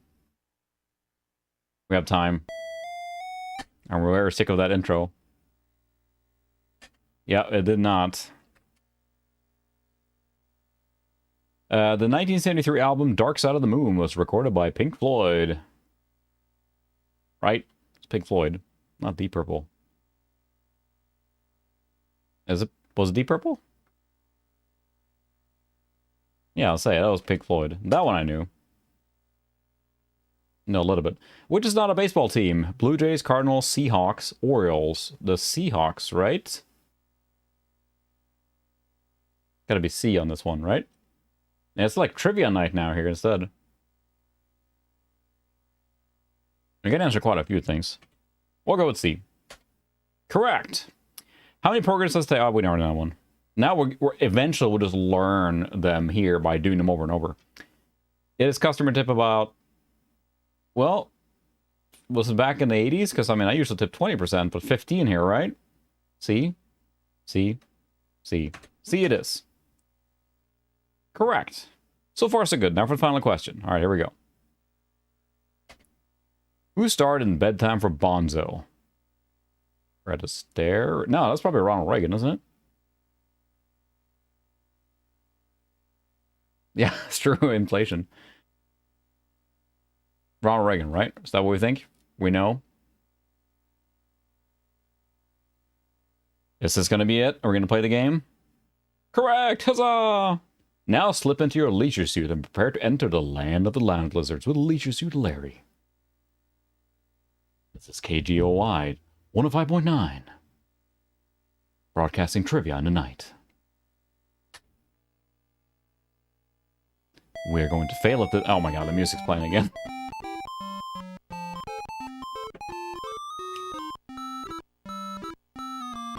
For those that have not played any of the Sierra games, this is a text-driven game that you basically get points by doing things in the game. This is one of those games where you die. So if you do the wrong thing, you will die and start over. You keep glancing to the right constantly. There's the camera.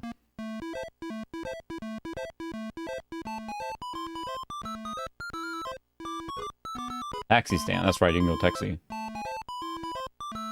I think you can...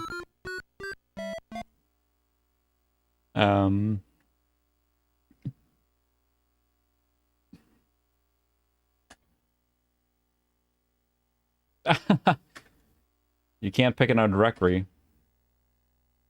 I just want to save her so that way... Oh. Wow. If we die, we can just get back to here and load it instead of quitting out of the game. Oh, that's a dog. Move! Oh, that's right. There's a dumpster out here. Yeah, we're finally here. Ted, this is your night to shine here now. People that know this game, tell me where to go, because I don't really know this game at all very well. Tried to play it many times, but look, dumpster. Get in dump. Okay. Amidst assorted odoriferous refuse from Lefty's clientele, you discover Lefty's old left-handed hammer. Yuck. Pick up hammer. Okay. Get out of dumpster. Okay. All right. And now we walk back to the... Because Sierra's was really trial and error, right? Yeah, just about. It's kind of got that place. I really feel like I want to sit down and actually play this game sometime. Like, it's very unique. But I never really play, like, these Quest games or the Sierra games of the era. Like, this is the sleaziest bar you've ever been in, and you've been in quite a few. We got some pixelated nudity in the back there now. Hi, Zoe. We gotta play something on the jukebox, right? I know there's places you can immediately die here if you hook up without using protection and that kind of stuff. So that kind of game. So use jukebox. You insert $1 into the jukebox and select a suitably sleazy song.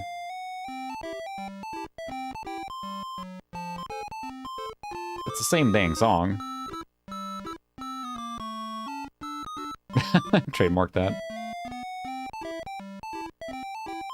The bathrooms were here. It's in the back here, right? I think there's a way to increase speed.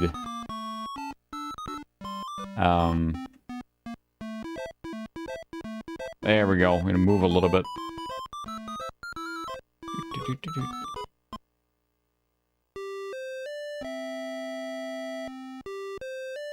What's a rose? Single lovely long stem red rose. Pick up rose. Okay. I think this isn't this one where you sit on toilet and you just, like, die. Okay. Neat. I'm gonna save again.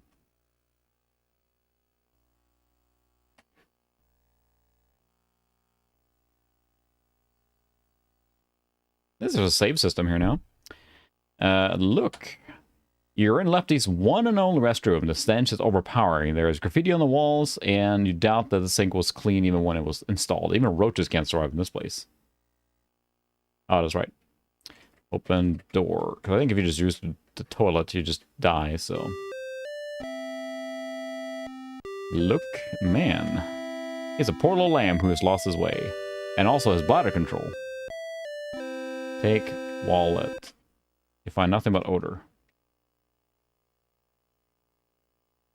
Oh, okay. Well, never mind. Alright, thanks for stopping by, Eric. Open door.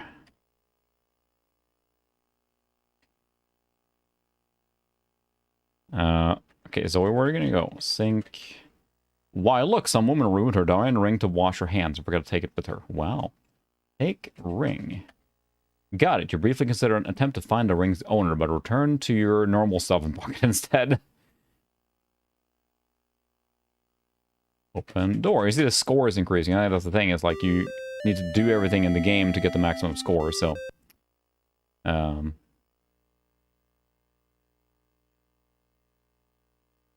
Exit. Order drink. Whiskey. I have a glass of whiskey, if you're fine. Well, whiskey. You tell Lefty. Guy's just talking there. $3, please. You flip $3 onto the counter. You don't drink the whiskey, but instead decide to carry it with you wherever you go, precariously balanced in an open shot glass. Blah, blah, blah, blah, blah, blah, blah. Damn it, Lisa, don't you know your own reflection? Har har. And talk. You talk to yourself and find your talk, lady. Hi there, lovely legs, you say sweetly. My name's Larry Lapper. Who cares? She replied sarcastically. Stop bugging me or I'll have my boyfriend take care of you when he gets back from the restroom. Looks like you're going to be operating your standard level of charm, Larry. Let's through this door here. So I haven't really played this game much at all besides the novelty. The door is locked and there's no key. Oh, command. They have no comment. Oh, really? Give that to him and he wakes up?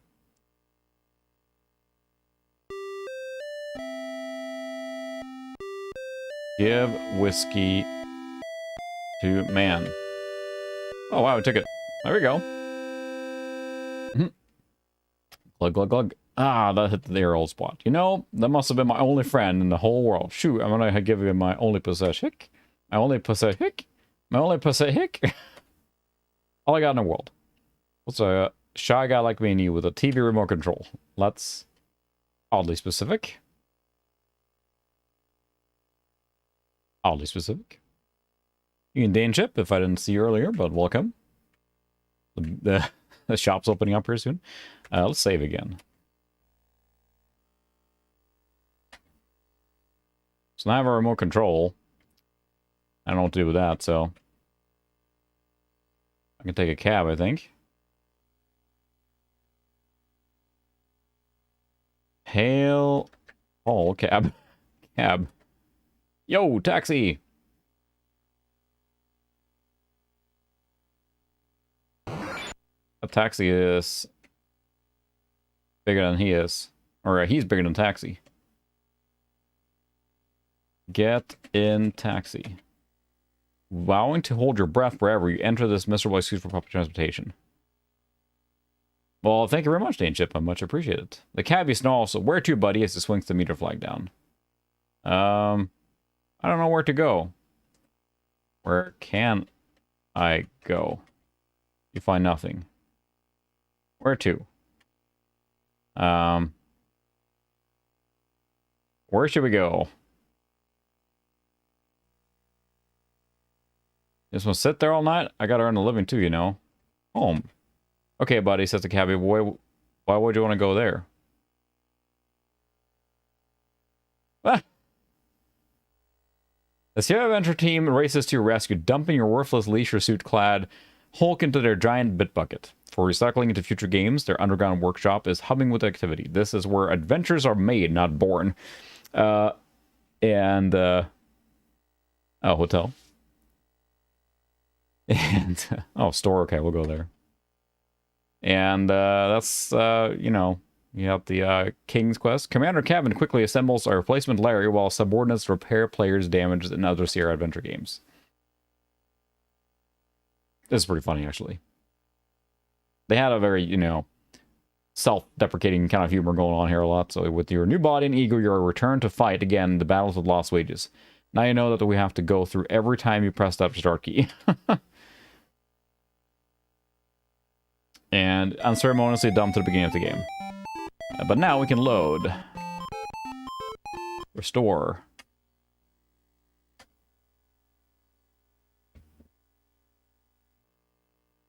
Alright, let's try and get the taxi again. We'll go to the store. Taxi. Yo, taxi. I have not. We played King's Quest a little bit last year when we streamed this Tandy, I think. Get in taxi. But not tonight, no. We only played this one so far. Store. Okay, you got it, Mac. Easy enough. Like, how would you know where to go? Is that listed in the manual, or is it just they gotta guess or try everything and see what happens?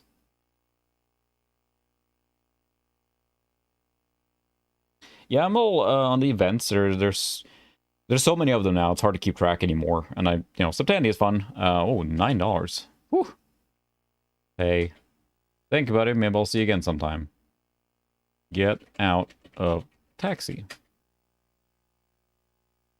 Well, you're in luck. So we played Secret of Monkey Island quite a bit earlier. This, of course, using the enhanced Tandy mode. I got a point for that. Quick Mart. I don't know. Oh. I think he's gonna rob me, right? I feel like he's gonna rob me.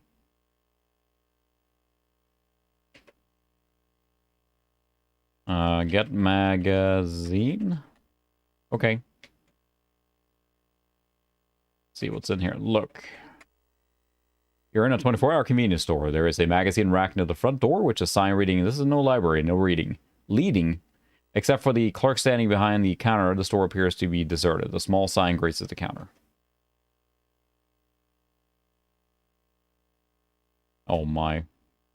Is that a joke on the accent? By Libd Lubber.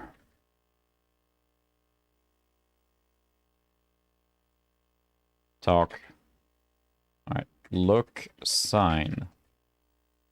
A small, discreetly, okay. By pro...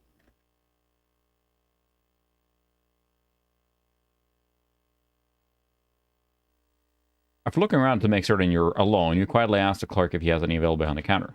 Sure, we got lubbers. Obviously, you hit his area of expertise. What kind of lubber do you want? Smooth or libbed?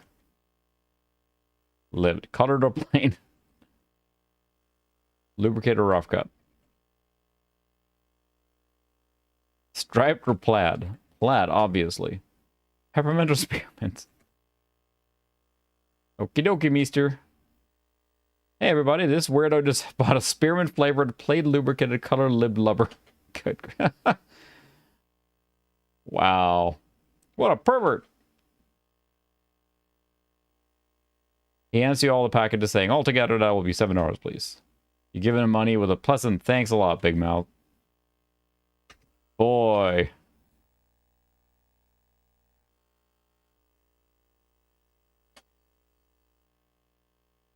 Yeah, it's the thing. It's like I never really played this game that far, and it was a lot of experimentation, right? Back then, it was just like you try one thing, and hey, Mr. yells to clerk, I hope you enjoy your spearmint flavored, plaid lubricated, colored libbed lubber.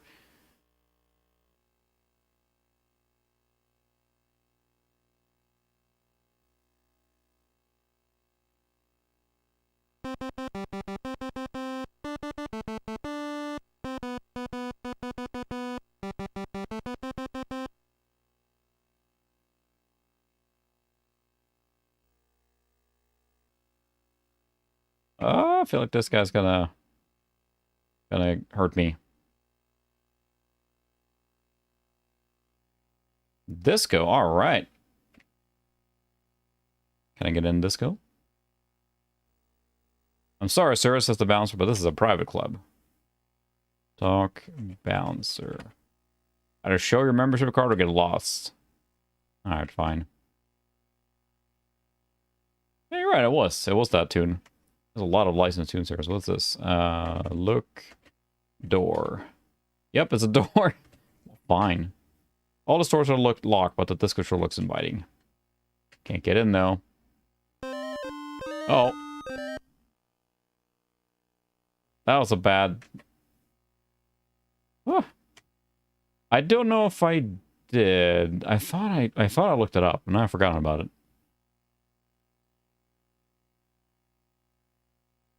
I figured he's still active. He's still quite active, and he seems to be pretty generous with, like, interviews, and I feel like I should wait for that dude to show up here and talk to him.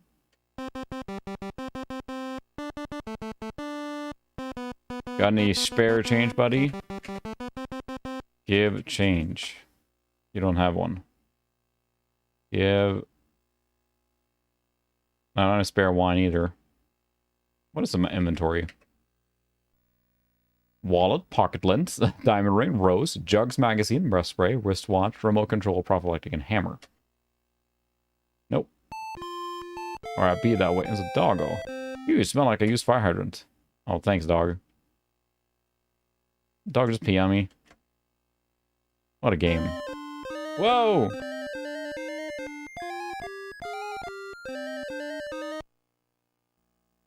Larry, when you're going to learn to stay out of those dark alleys. Wow. It's pretty brutal. Hey, guys, he screwed up again. Dump this one down the tubes and get him another body.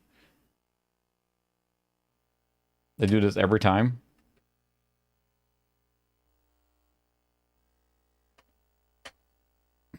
So yeah, again, we're playing the Tandy enhanced version of this game, so that's have his little extra stuff. Oh, we should probably buy liquor.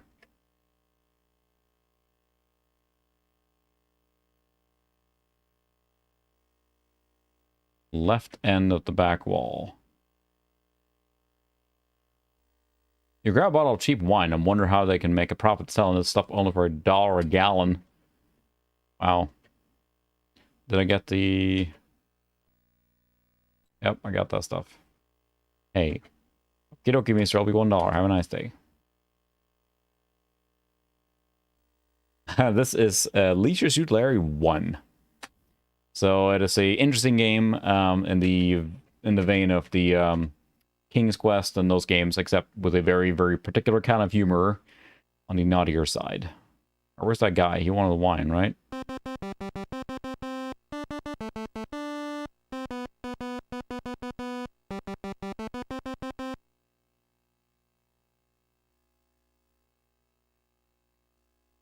Why, thanks, Sonny. Glug glug.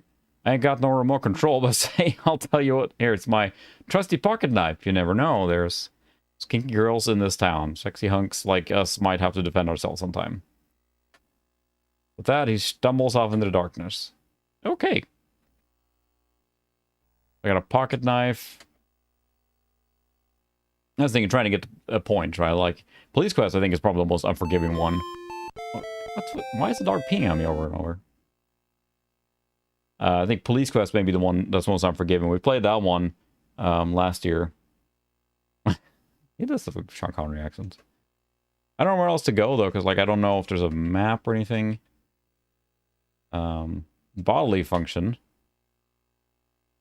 Okay. Okay. Calculator and a puzzle. How's this work anyway? Boss key. I could try and mug the... save again. It is Larry. I don't think I'm able to type fast enough for that dude to not just smack me there. That's the thing, like with these games, you just trial and error over and over and over. Oh, I see. That's the boss key. You're right. Look at that. Yeah, the graphs is going up. Profits are just soaring and working over here. Working.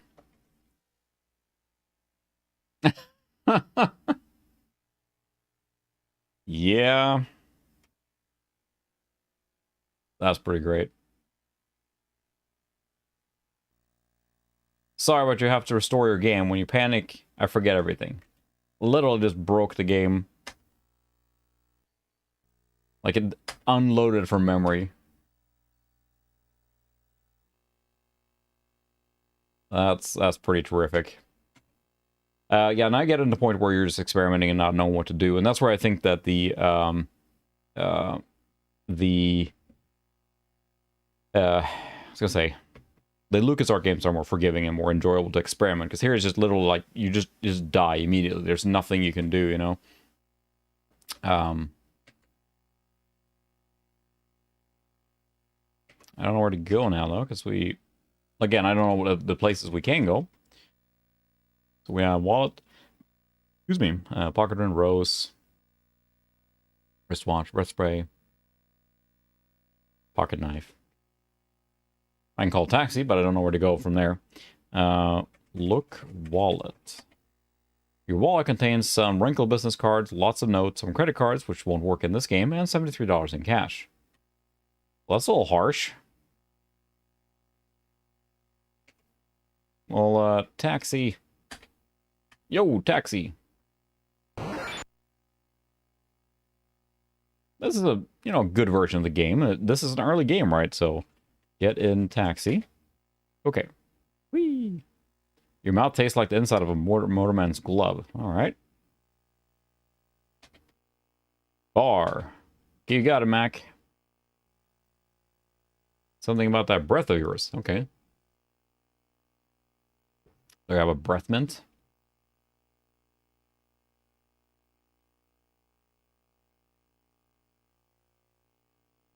Use breath spray. There we go. $11. Wow. Open door. Okay. Yeah, you're up pretty late now in Sweden here. Oh, okay. Open door.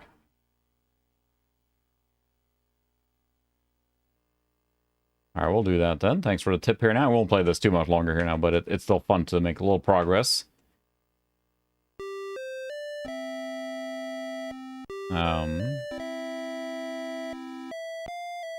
So there's something in the bathroom, the wall, open door. I just want to see it. Finland, oh, there we go. Look. Wall. You see many messages. One is Scott me up, Beamy. So where do you find the Ken sent me then? Is it in the bar or is it in the... Look in the mirror, see what it look like. Look, mirror. You see a handsome, dashing, macho, sexy young man. Obviously this mirror has quite a bit of distortion. Open door. It's like one of those things, like if you play this game enough, which probably sounds like many of you have, you would know all these things, but trial and erroring back in the day, but if you, this is the game you had, right? Especially this game that was certainly on the more exciting side. Knock. You rap loudly on a gnawhide door. You wonder how many Nagas had to give their all just to decorate this sleazehole. Yeah, what's the password? Password. Ken sent me. Come on in. Easy enough. Well, thank you. Ah, a remote. That will make this guy distracted, I'm guessing. The pimp growls. You got no business going up these stairs, little man. Use remote. You click the power switch to the remote control. Oh, John. Another boring soap opera. The pimp seems vaguely interested, but not enough to leave his post by the stairs.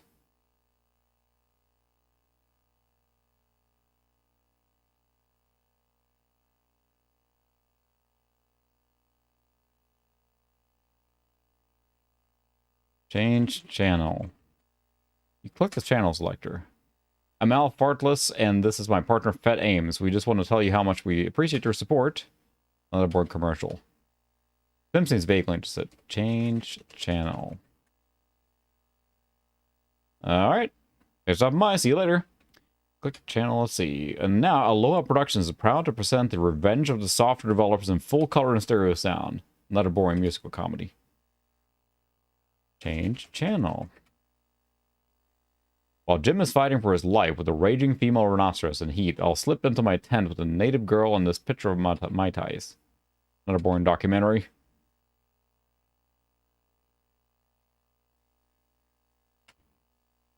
Good evening, Retro Chris. We're playing the naughty game here now.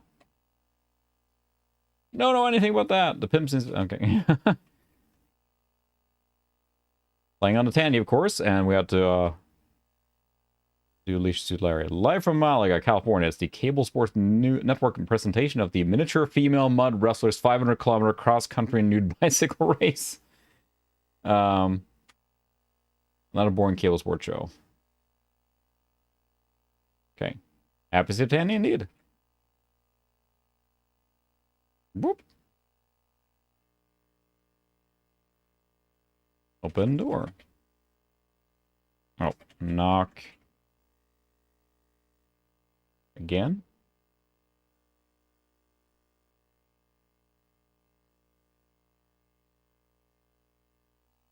There we go. Now I stuck. Do.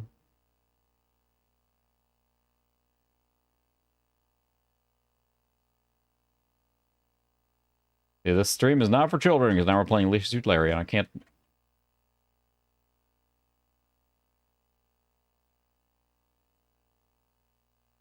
Wow, I'd like. Oh my. It's gotta be stuff I can take here, right? Look, table. Take candy. Mine.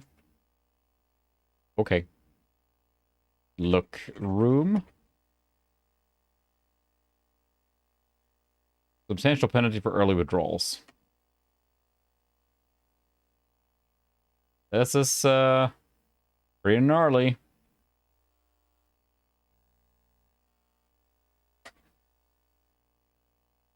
Give her a rose.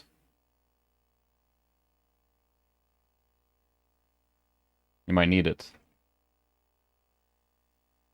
Just gonna stand there or what?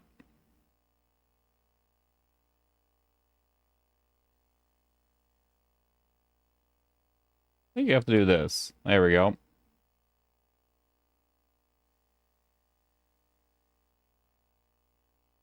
There we go. Now we're getting into nuts and bolts of the game. Censored! Alright.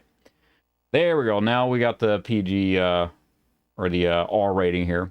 Come on. You came just at the right time here, Henke, because we're playing Leisure Suit Larry in a very censored manner.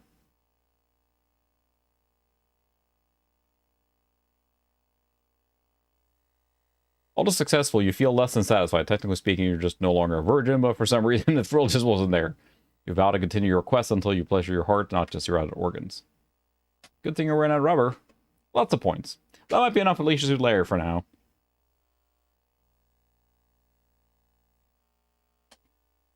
Fantastic.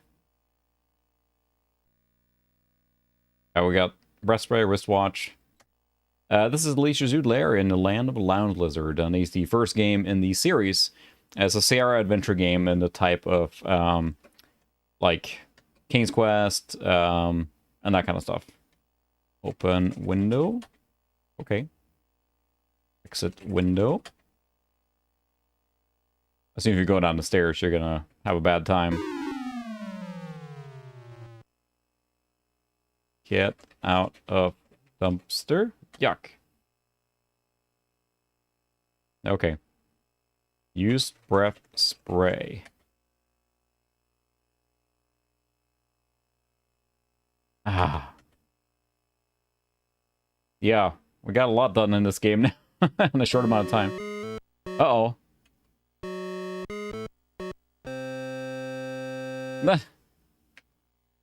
Oh.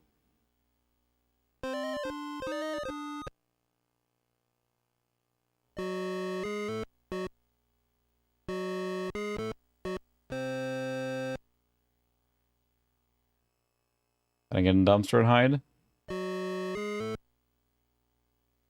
See, like, I want to be done now, but now I'm just like... Get in dumpster. Can I hide in here? Close lid. Lid on the trash bin will just not close. Hide dumpster. You don't have one. Alright, well, we'll call it good there on the game. But it's a Sierra game with all that comes with that. But still neat fun. We actually did get into the game and got quite a ways, so. Okay, I have one more game on the list here. Well, actually, we have the other ones here, too, from this one. We can actually try this one. So this is interesting. This is Plan X3 from the Ipit guy. Did buy the box one. I have another game from him signed, but for those unfamiliar, he made several games that basically that he coded for older computers, and including this one, Plan X3, is a real-time strategy game, which I'm not very good at, and we can try a little bit, but it does support Tandy graphics, which is pretty cool. This one, I believe there's a video that LGR narrated for the intro and everything. It's got a full color manual, pretty nice box and everything, and it has the soundtrack on cassette too. Sticker and everything. Yeah, for IBM PC, Tandy Jr. and compatibles. That's a pretty well produced game. Yeah, I ran into him at VCF Midwest here this last weekend. So for those unfamiliar, I went to VCF Midwest, which is probably one of the biggest like retro computing like events in America, I think. I mean, there might be bigger ones, but by golly, that one felt like the biggest one so far. There were so many people there and so much stuff going on. Maybe we should run this from the floppy directly.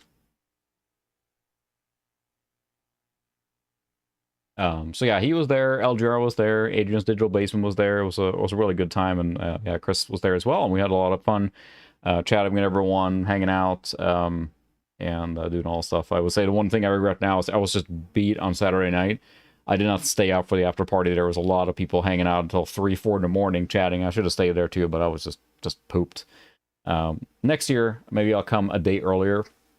That's why I'm thinking we might come a day earlier and just kind of explore the Chicago area a little bit, and then be more rested for the actual long evenings there. I think that's what we'll do. It was just so much fun. Yeah. And if you want to make it to one like retro computing event, like not to say I've been all of them, but VCF Midwest was just a blast. So yeah, next year I'm really planning or hoping to stay up for the late night thing there, because I know there's a lot of stuff going on that night. But yeah, I was just beat. I was all flustered from all the retroing that day. Let's see what the executable is on here. So yeah, we have all the stuff here. Is there a executable here? We could copy it to the floppy drive, but there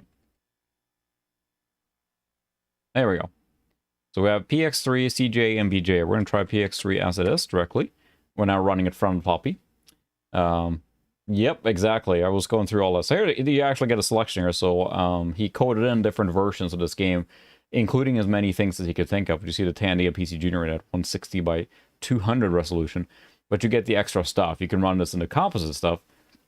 And he made a very good video on this one, where he talked through what the reasoning was behind this. There was a whole documentary series basically detailing the making of this game. And I think it's really cool that he added so many of these neat extras in there. And like basically the sound modes here, like he actually goes through in detail here in the manual on like why Tandy 3 voice. And that decision that was made early on, and this was my decision alone, was to limit the music to 3 voices. Many people were outraged by this since the ad-lib can do 9 voices. However, if a musician designs a song for 9 voices, then it's difficult to get the song to play on something with only 3 voices, like Tandy sound system, much less 1 voice like the PC speaker.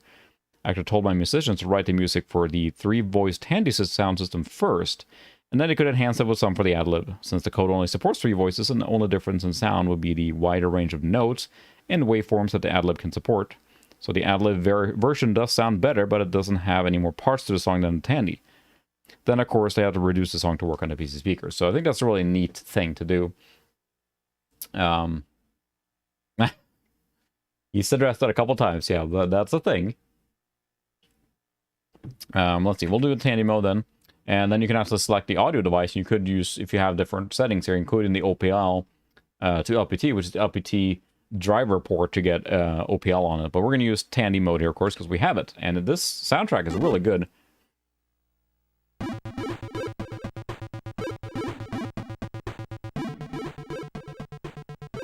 So I think it was, what was his name? I forgot his Jensen, Jesper Adam Jensen something.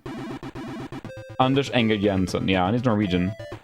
And he composed a lot of this in this game, and the soundtrack is really good. Because you get now the situation where someone knows, exactly, yeah, someone who knows how to use this, right? Because, you know, not saying that the music was bad back in the day or anything. There was a lot of really good music from the 80s and 90s for PCs, but now the capabilities are known. We know exactly what these things can do, we know what they can't do, so that people can really take advantage of everything they can do, right? In this case here now, we get full audio, and when you play this with Adlib, it actually, the sound effects are piece of speaker, I believe. But in this case here, we get the full thing through the Tandy and the free voice system and everything. It sounds really good. Easy, please.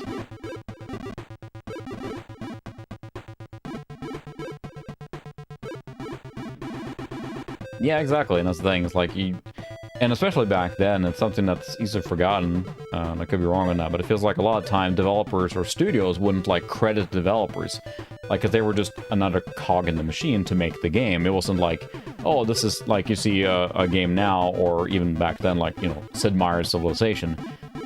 Before that, it was often these big studios that were just like, well, you don't get the name on the box. You know, we made the game. You're just a developer on the game. You weren't, the person who made the game in that sense, even though they were literally the ones making the game. It took a long time for, I think, developers and artists on games to get the proper credit, so... Alright, so here's the thing with this game, is that there's a lot of it's all playable by keyboard. And it is difficult to remember everything to do. It's a complex game, a surprisingly complex game, with tons of features that I'm just really, really bad at. So, I'm gonna look up the keyboard has a little thing here in the manual that shows you what to do.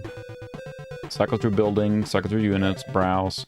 He made X2 for Commodore 64 originally, and that was even more limited, of course, so then can expand a lot going into this one. Yeah, exactly.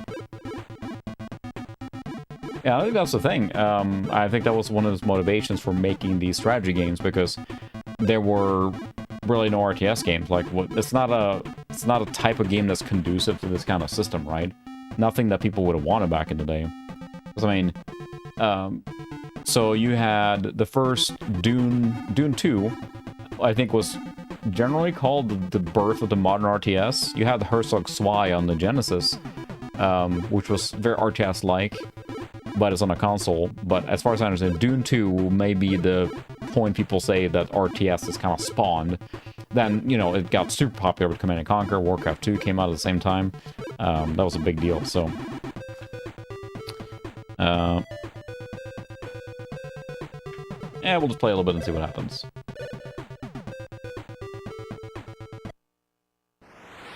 So we're now in the Tandy mode here. Loading from floppy. It's loading. This looks, you know, noticeably worse than it does on... see, I want to build... factory power station. Boop.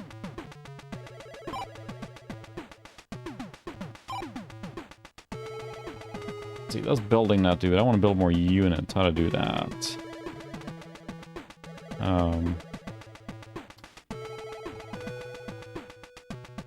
Let's see. How do I cycle?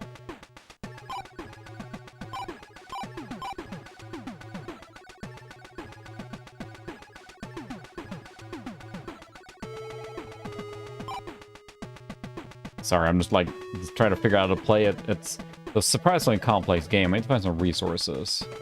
Although you can build a solar panel. Build solar panel.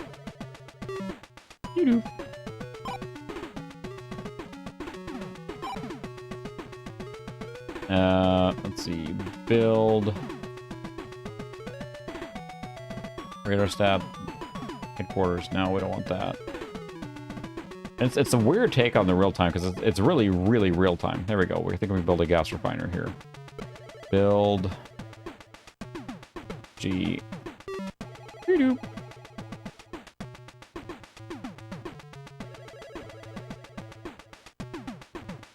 Can't scroll. And then you can pick up and deliver resources. I need to find some crystals. I don't know how to build... probably a factory. No, I built a factory. Oh, you need power panels. So this is a power station. Okay, well, that was a bad call. Build power station.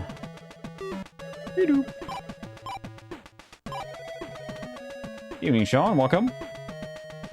playing this game, which is Planet X3, using the Tandy modes. And you missed the, unless you were here in the beginning, I forgot already, but we did play Monkey Island, so. I'm trying to remember how to play this game now. It is, again, quite advanced for being on a system like this, and there were really no strategy games like this. Turn-based strategy was popular at the time, but it's got great music and all that stuff. Did I build another power station? Really? I want to build solar panel. I'm using up all my resources here.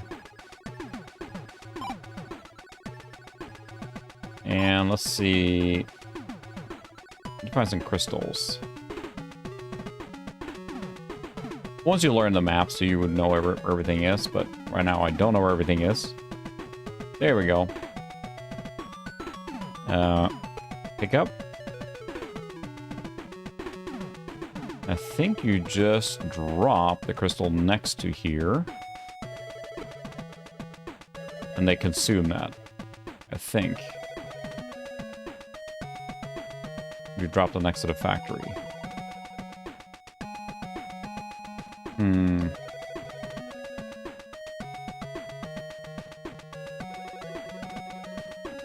Don't know what you're doing. Whee!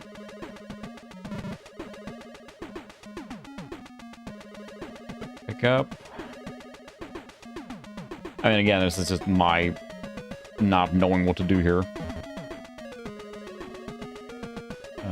Drop off. Does that produce energy there now?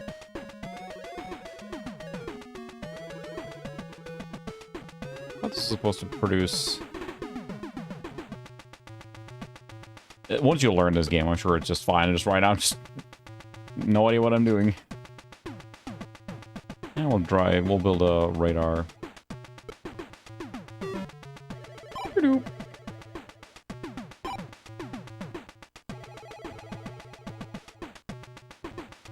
I think we can build the missile one here. Then we'll build a factory. Missile silo. M. I don't want to build units here now. Yeah, that's kind of a good way to explain. It was really slow.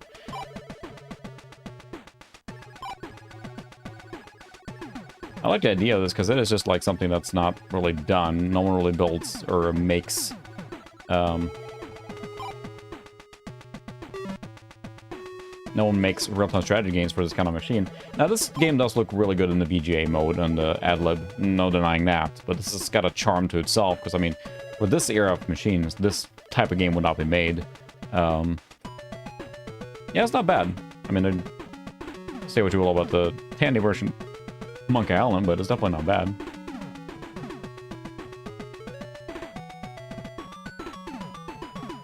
Don't know what this guy does when I do this. He automatically does that when I browse mode. Pick up. So I'm meant to build some units here soon. I have to build a factory. I don't know where to drop off the crystals and the minerals. I'll read the manual on this one. Got the basic idea down, but build a factory.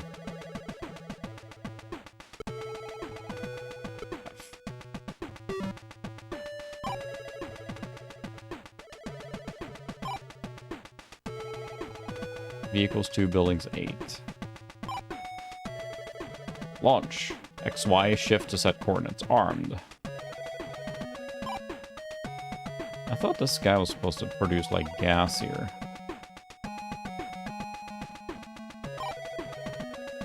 Binary doesn't need energy? I have no idea what I'm doing. But it looks cool.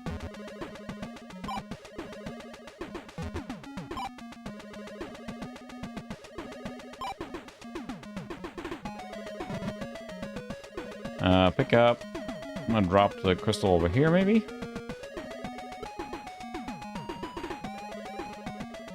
One of these should, like, generate something. There we go. Tank. Right here. Alright, tack för stopping by, Henke. Ses nästa gång. I'm sure how long we'll play this, but I think it's just a neat type of game. Again, running from the floppy now. Connect the panels once. Energy is building slowly. It's a tank.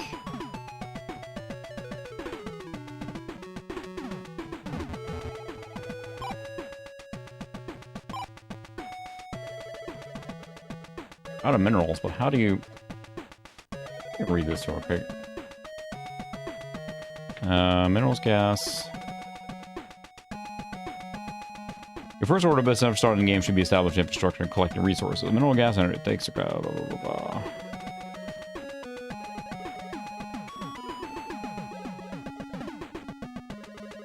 Let's see.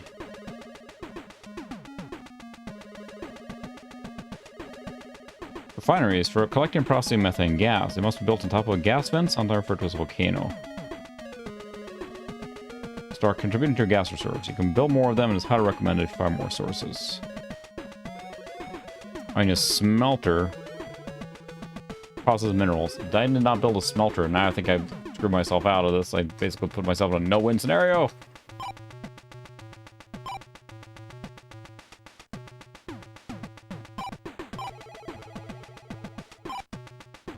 Did I not build... I did not build a smelter, did I?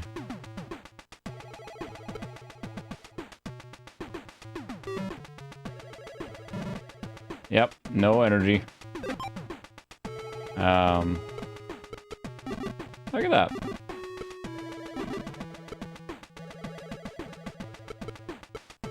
Mouse controls on. Alright, fine. We'll start another level and try and do this a little properly. Jungle, Inferno, North Pole. I'll try North Pole. Yep, alright. Thanks for stopping by. We'll see you next time. Ooh, it's very white. Alright, let's build a smelter first. We'll learn the hard way here now. Alright, build a smelter.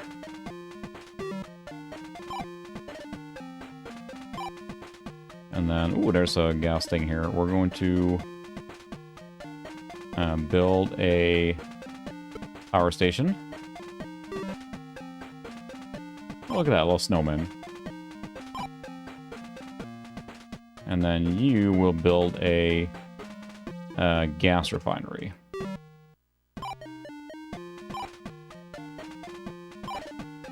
And then we need to build a solar panel. Now we're getting into the hang of thing here.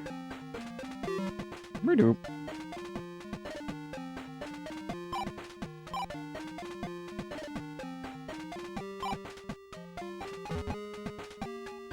And build and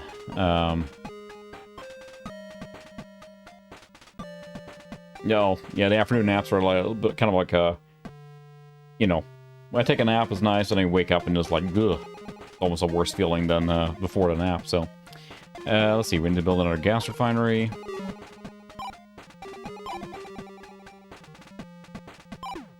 You need to build another. Are you stuck here now? There we go. I have to bulldoze the snowman. Okay, so now you need to build another solar panel.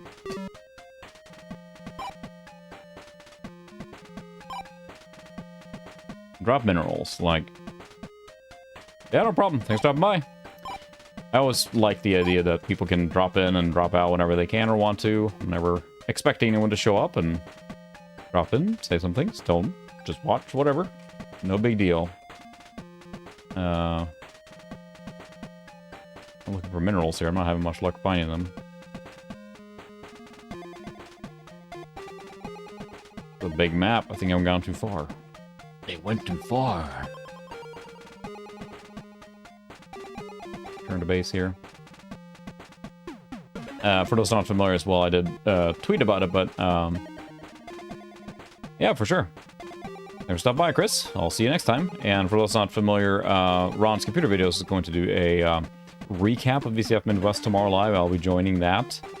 It'll be at 9 p.m. Eastern, 8 p.m. Central. US time, so.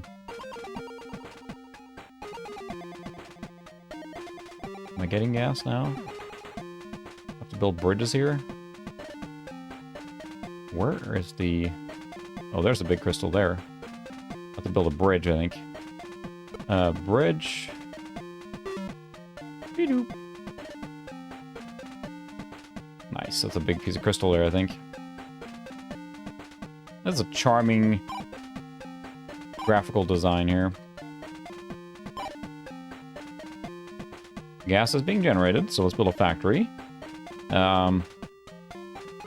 Let's see, we're going to do build, and then a F for factory. Press F to build factory.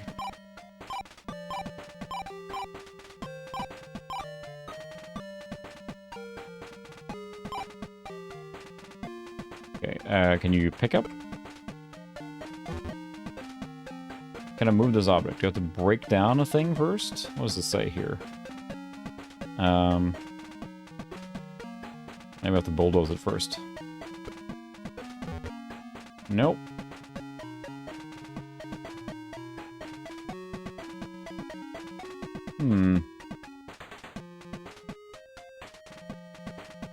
It's like no crystals here. I thought this was like a crystal mineral thing, but that's a big one. I don't think I can do that.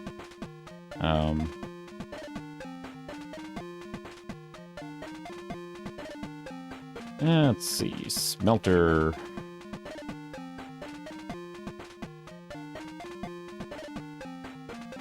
I'm gonna get some tanks out.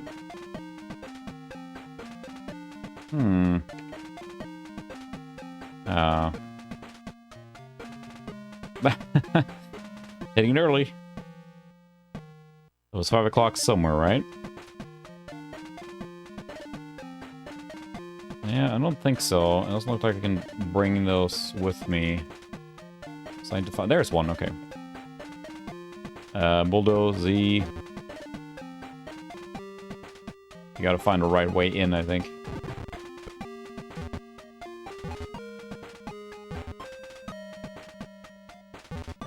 Can't bulldoze any of those. Pick up. There we go. It's a smelter. Drop off. There we go. It adjusted that. So now,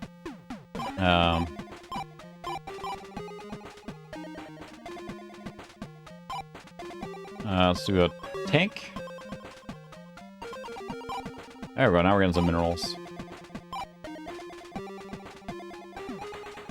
Alright. Let's see. I cannot break through that way. It's on. I wonder if that crystal is not reachable because of that. There's more I can get here. Bulldoze. Pick up. Perfect.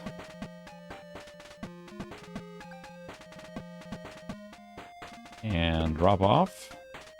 That's not the one. Excuse me.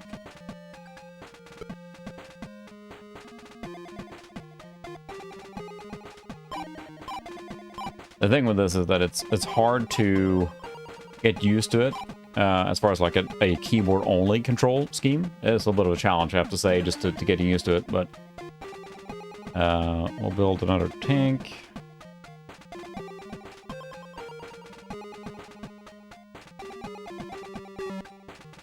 And then now we have to move each tank manually too, right? So that is not an easy thing.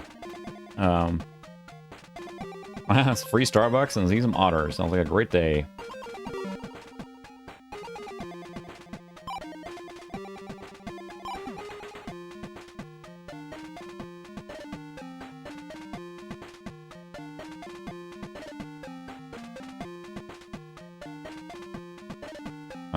Bridge. You go do that, dude. Build a heavy tank.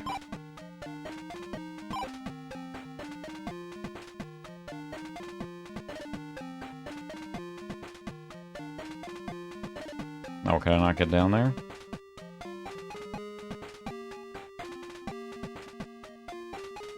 Really? I don't know where I'm going with this, but hopefully I can, like...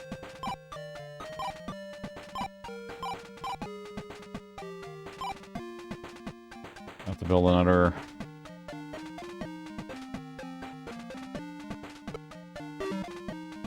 Can I connect the two here?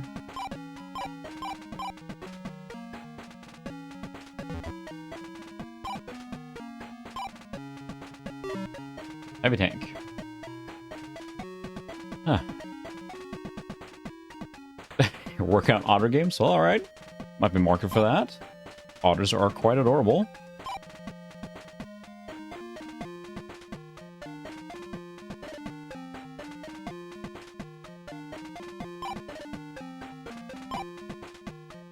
I cannot get on... Ah.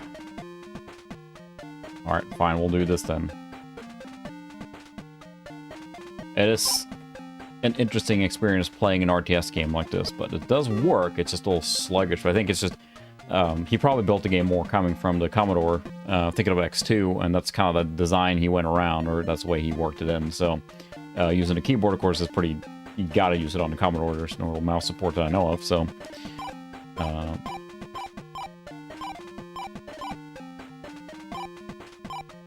okay, can I switch to...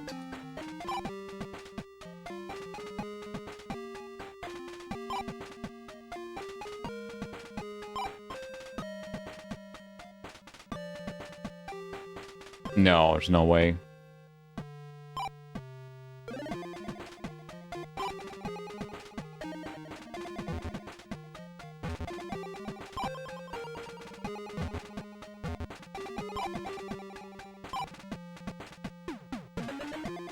But this feels like an old school RTS, and the fact that Dune 2 you had to like move each unit one at a time, right? You couldn't group select. I'll see if I can hit something. Sorry, no, we never played that. Never got to that one. I certainly can grab it. It'll take a few minutes to get it installed or moved over to the computer in question. Right now, we're playing Plan X3. Well, we're getting anywhere. That's right, they were releasing that finally, huh?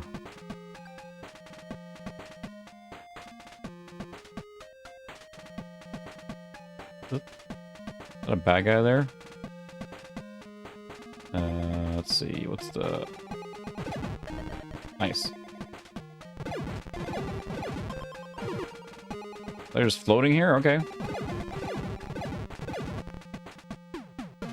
Good evening, Mac84. Thanks for joining. Oh, it's my own dude.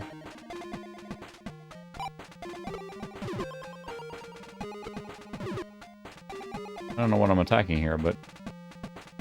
Thanks for joining. It was a lot of fun seeing you at VCF Midwest. Mac84 is Steve here, that we hung out quite a bit at the VCF Midwest event, so we're hoping to go again next year. See everyone again, and this time I will stay for the after party. I was just pooped, but I had so much fun there. It is such a fun event. Alright, where is the other guy's base here? He's somewhere, right?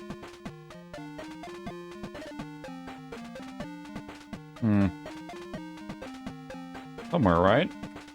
I have no idea where I am now, but... Once you learn the maps, of course, you know, it's a different story, but right now I do not know the map. I think I'm going to come back to where I was here. So, you're joining the panel tomorrow, right? Or not the panel, but the,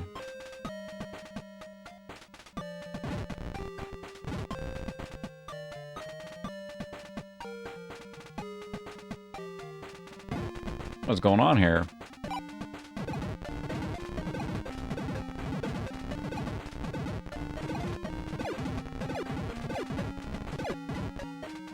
Where are they coming from? This guy's spazzing out. Oh, they're...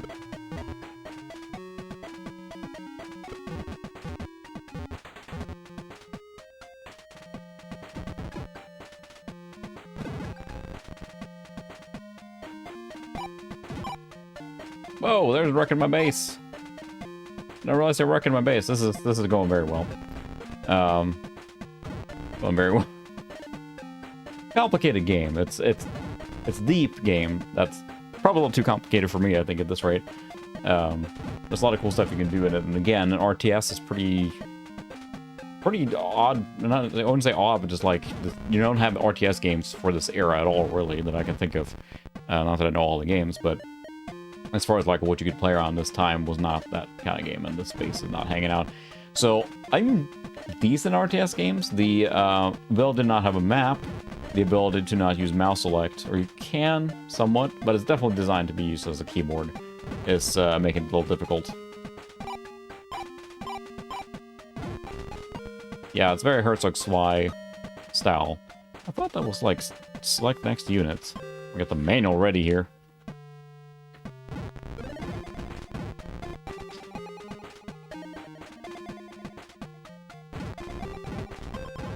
I can show it in CGA too, just because we can, but that makes it pretty... Cycle through... Oh, there we go. Not in browse mode.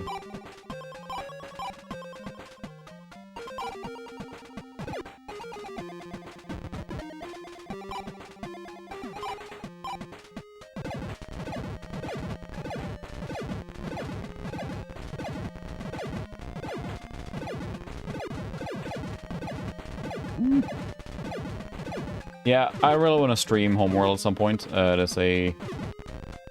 I think that the atmosphere in that game, it's very confusing and it's hard to play, honestly. But the atmosphere, I think, is stellar.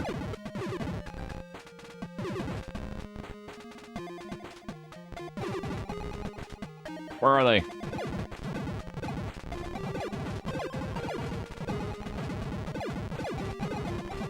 This is a tank that could get the stuff out of my... Get off my lawn. Well, they wrecked my lawn, but...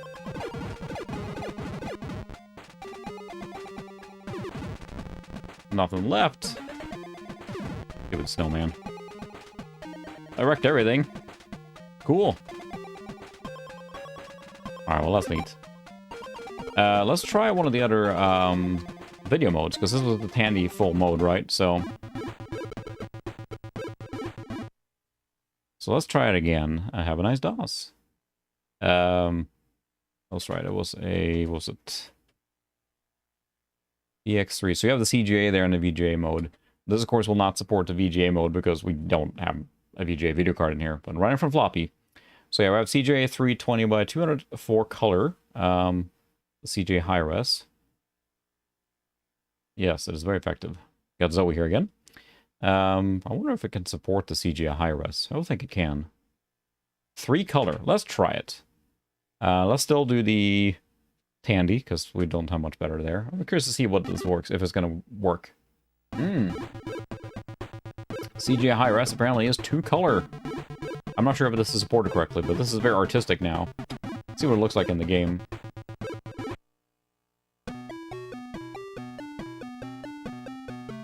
Nope, I don't think it's supported because... Oh, there we go. Nice. It's like... Mac 1-bit color going on here.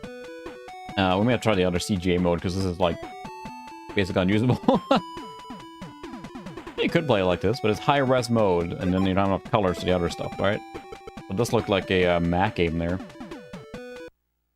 We'll try the... I just want to see what it looks like. Because then try the CGA mode. Reminder, I'm running this completely off floppy, so pretty cool. And I had planned... Excuse me, I had fully planned, when I streamed the Quadra, to play with the Macintosh 2 Ci. That was my actual plan for the stream. Unfortunately, that computer just packed it in. Now, that is, of course, a very known issue with those machines, is that they need a recap. Oh, thank you very much, Ron. Very much appreciated. Thanks so much. It was fun to see you, Ron, as well. We had a lot of fun at VCF Midwest. And then everyone, don't forget to catch in on the recap stream tomorrow night. Okay, was it 30 seconds behind? I think I'm running in the standard mode, I think, right now. Almost quite never know. We're running on the low latency setting, and they said to go even lower can cause some problems, so I'm leaving it here for now. But yeah, VCF was so much fun, and I really can't wait for next year as well. Now, okay. Well, fine. fine. I don't want to see you either. Let's try the CGA 4-color mode. I'm all curious to see, because this is CGA compliant, and she will run. Yeah, there we go. Oh, there we go.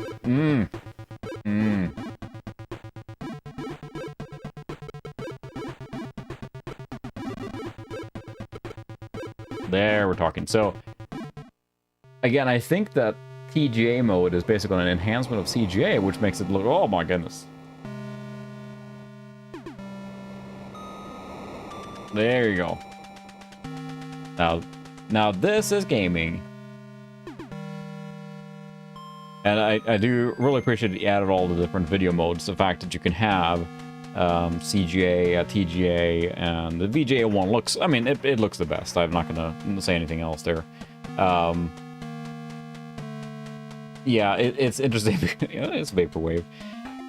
It's so interesting because I didn't play games at all. But then if you play games like, say, Alley Cat, which is a very CGA happy game, that makes more sense. But this here, it's like, again, it's really cool you included it. But boy. I mean, it's advanced graphics when you think about how much detail he crammed into the game, for sure. But as far as, like, CGA itself, yeah, never been really a favorite of mine either. So, it looks interesting. Interesting, yeah. That might be the best way to describe it. We're not going to play... I can change the palette here, like to... Oh, I don't even know what that is. It hurts my eyes. There's some options here. It'll make it like more monochrome monitor. Very dim. Right, you can check the very bright monochrome or amber monochrome. Not the original one. Yeah. Again, impressive that crammed that in.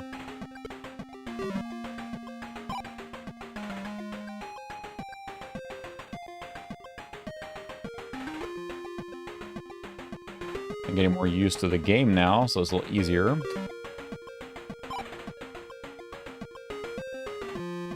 course, I'm going to start playing it here again now, but... solar panel.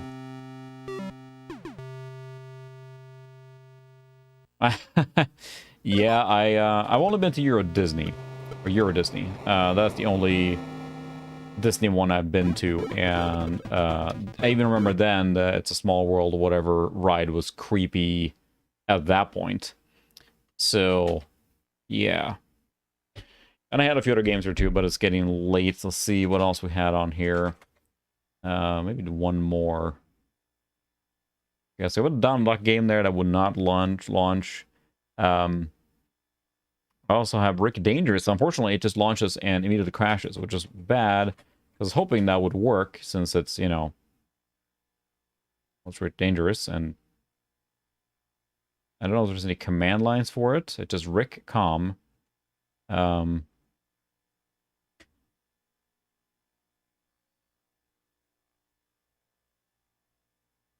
No command line switches, so I think it just freezes. I'm not sure there's a way you have to call the TJ mode, maybe. Because I think this game launches just as Rick Dangerous. And, well, actually, I think it just crashed last time I launched it, and it just froze right now, too. Tried one more time, but every time I launched that game, it just crashed. I'm not sure if this is too old for that. Because... when did the first Commander Keen game come out? And that was smooth scrolling, and it seemed like this machine would not be able to do this. I feel that's more of a 3D6 kind of game, right? It boots really quick because the operating system, now it's on the hard disk here now, but it uses like boot ROMs to be able to boot stuff much quicker. If you boot directly from the boot ROM, it will launch in like a second. We already did that one. We played Monkey Island. Maybe we'll end the stream again on the intro to Monkey Island, because that's the first game we tried. And that was very good. I think if you just now run Rick, it will launch it. You can pick EJ, CJ, Tandy. Okay, so you can pick that. I picked Tandy, and I think when I did this now, it comes into the game and then just crashes. Almost did a Sean Connery delivery. It comes in the game and crashes. No, mostly because I put it in the thumbnail, so I figured out how to start with Monkey Island, so Yeah, I think I have Zaxxon on here as well. Press space to start, and this game will launch. Anyone who's played Rick Dangerous know that it's a brutal and punishing and horribly unforgiving game. Doesn't matter if it crashes. There we go, and crashed. There's no input will do anything. And I don't know. You can do Control-Delete. I think it reboots the computer. Nope, you gotta hard reset it.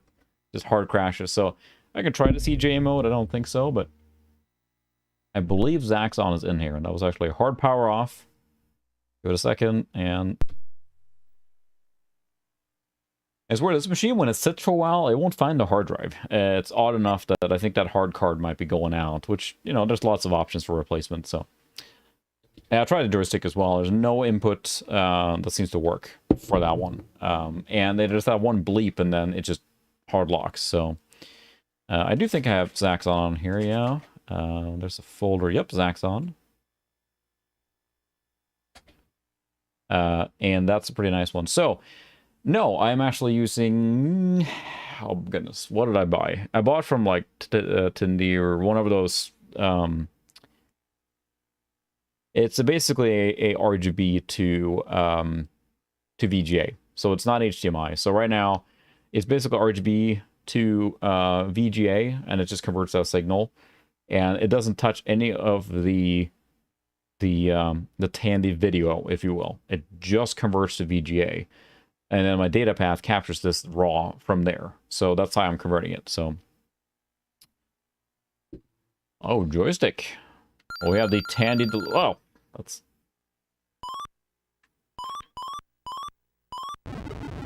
video games. Am I right?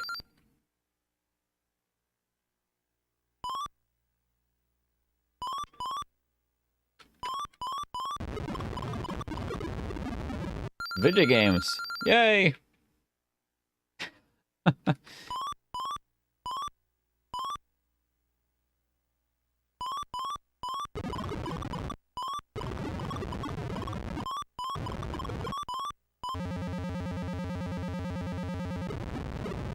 Ah. Okay, yes, I get it. You're gamed over. I get it. And done. I don't think there's any video modes on this. This is CJ only. Yeah, the problem is any other game I would get now would have to copy and move over, so it will take a little while. Probably not in the scope for... Retro gaming, alright?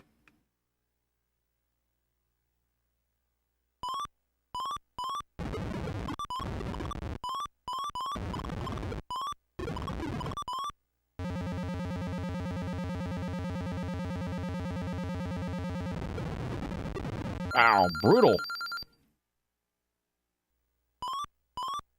If we want to, I certainly can take a few seconds to grab VET. It wouldn't take that long, but it depends on how large the file is. It takes a while to copy it. So maybe we'll go out on VET and CJ color. But it's funny because this is earlier than I, you know, got into gaming and computers in general. But it's like, I never lived through this era as the primary, like, entertainment source, or this being the one you had. Because I went pretty quickly to, you know, Nintendo, like many people did in Europe, but...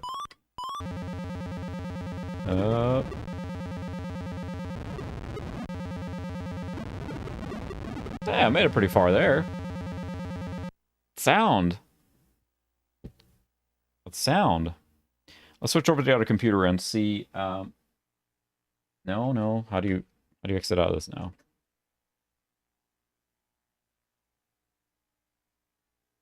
No one leaves.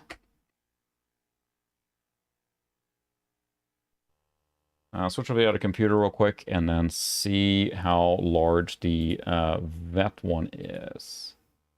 Let's see, I have to go to my NAS. Sorry about the flickering at the bottom there. Go to games, EXO. Nope, that's not what I wanted. ExoDOS. It's pretty impressive because ExoDOS collection, of course, is a lot of games. And here's Windows 95 actually indexing that folder with all those zip files. And by golly, it does it. It takes a while, but it does it. Let's see here. We can see how big VET is, and it might not be that big.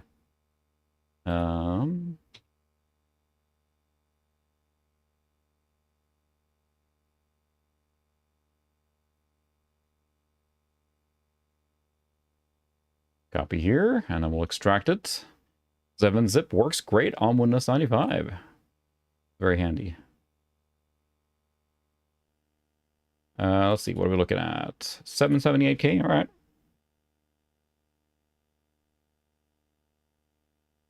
Fortunately, I think I have to format the drive again or the disk again, so now we're doing it live. That should be fine. I can't remember how big it is, but it is sizable. It's like 200 gig maybe, at least the version I have. I'm not sure what the newer one would be. Because I think is there one for shareware too? I don't remember. Can I do a quick? Yeah.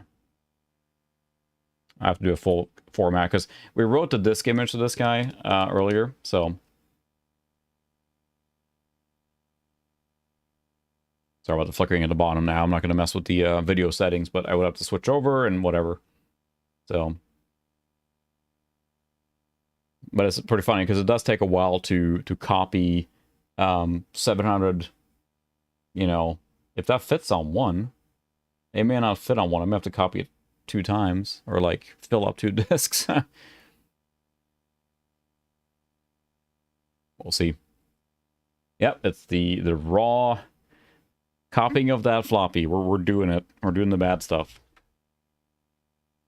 It's just funny how many games are in the Exodus collection at this point. Like, I mean, it's just a DOS library of thousands of games, right? So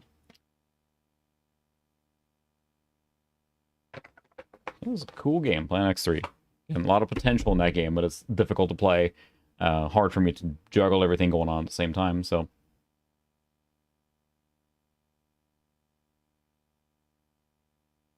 Formatting, then we're going to copy it. Alt play vet. It'll be worth it, I'm sure, to see the glorious. Either it's going to not work or it will work and it'll be a silly experience playing vet. But yeah, there's also those, like I mentioned, those Ford's cars driving simulators. I know LGR covered some of those. Just like, I think they were like product catalogs of Ford. You can like look at the statistics and everything, and they're very nice, like snapshot in time, you know. Yeah, unfortunately, I think that my machine cannot handle doing both at the same time here, but I can let Klaxon play in the background, which is probably still captured, so. Okay, so now we have... It can only fit so much, right? So, I don't know if this file is needed. How big is that? 0 bytes, never mind. So I think we'll have to do it twice here now. We'll copy this first. See how far we get. Yeah, that's not going to be enough to fit the whole game, right? So we'll do it twice. We'll copy to the hard drive. Get to see it live. And that's how I got a lot of these games on here too. And that's how I had to kind of cherry pick which games I was going to put on here and which ones I was going to play. Because if I, you know, decided to just do this to too many games, I'd be spending like an entire multiple nights just copying files. And I do have an ISO network card I was planning on putting into this thing and doing the DOS version of TCP. You can do that and then copy files that way. So that is an option that I want to explore as well. That takes some memory. So you don't want to run that on startup by default, because if you do that all the time, then it's going to cost you too much memory. So we have, which mouse am I using now? And there's 900. So what's this taking the space? It's the vet.exe that takes all the space. So we can probably copy everything else first. Because I mean, like you see on the Windows 95 machine here, I network everything that I can, except the, well, that's really bugging me there.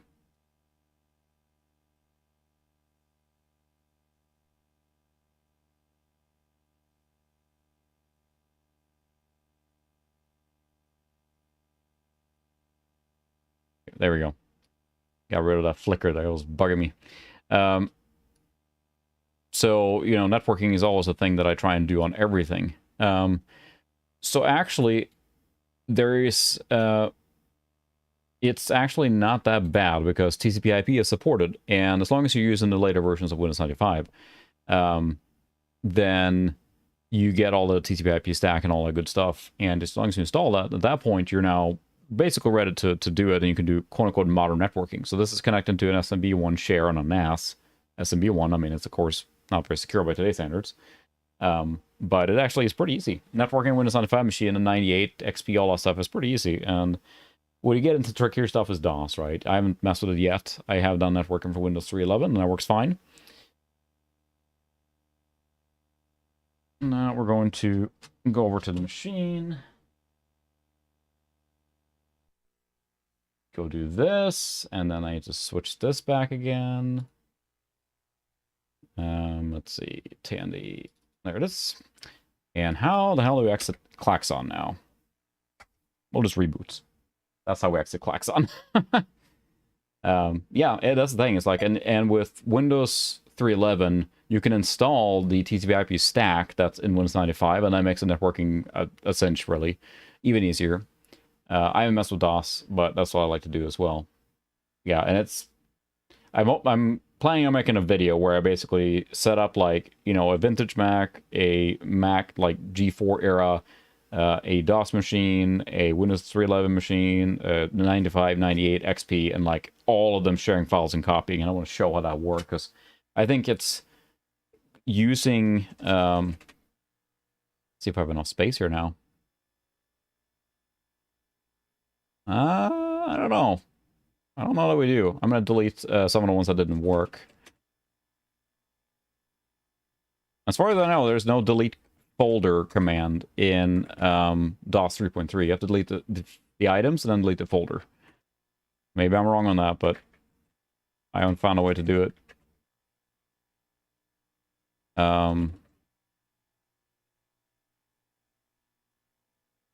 There's also, I do have Skate or Die as well on here, which I was going to play, but now we're just running out of time. Is there anything in here? Nope. RM Dear Dave 1. Let's see what we have left now. Don Duck did not work. Don Duck Yell. Don Duke Yell. Del Start Star. Yes. Playing disk space. Doing it all live. Yeah, that's a problem. Don Duck PL.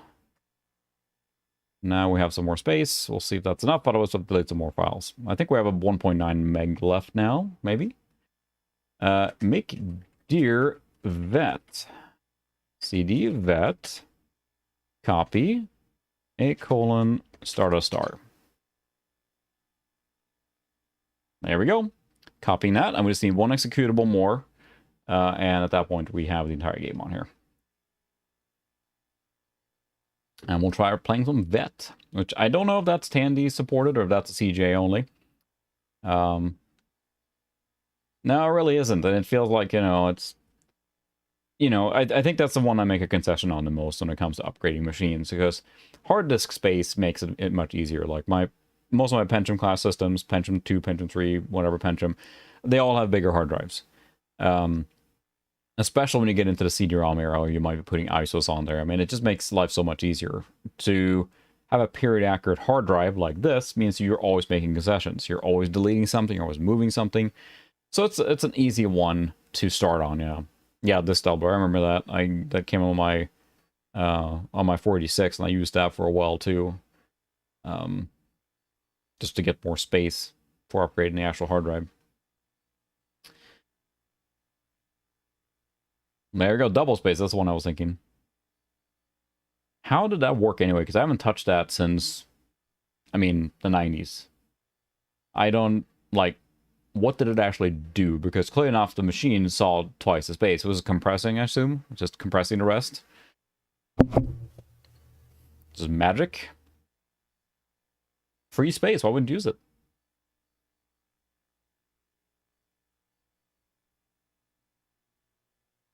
Okay, fair enough, yeah. Which probably slowed things down, but yeah. Okay, so now...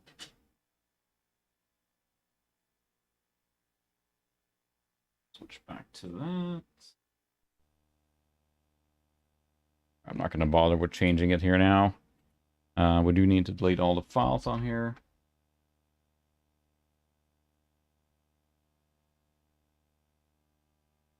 Yeah, and that's the thing is like there's no magic solution right for that. But I remember that in the magazine ads they had like business software, right, and it would show like double space and like just something would cranked up disk space like a meter or something that just made it so magical.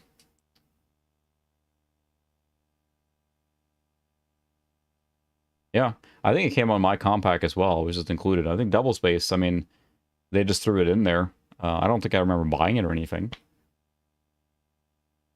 But yeah, that's nothing's for free when it comes to that stuff, right? So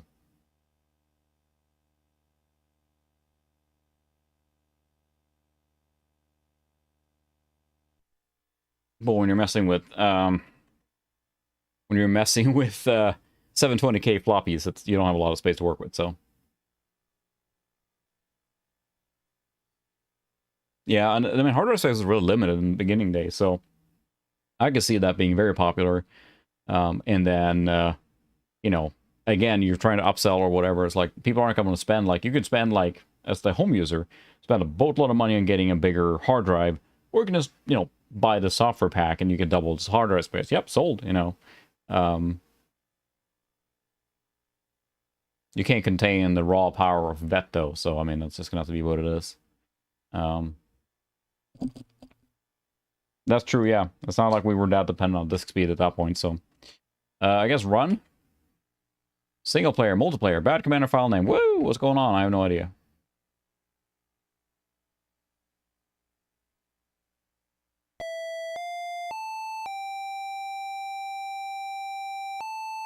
That's PC speaker.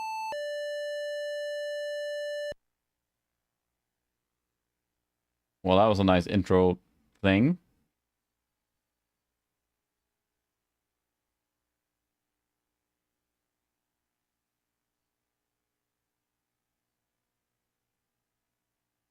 Hmm. Neat. I'll reboot and I'll try and run vet, and I maybe just be ending there.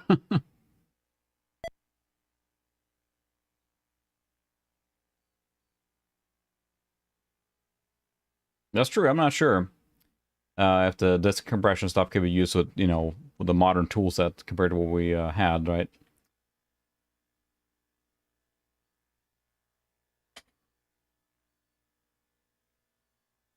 But the hard drive is really sounding pretty nasty now. I'm not sure if the hard drives are going out or not, but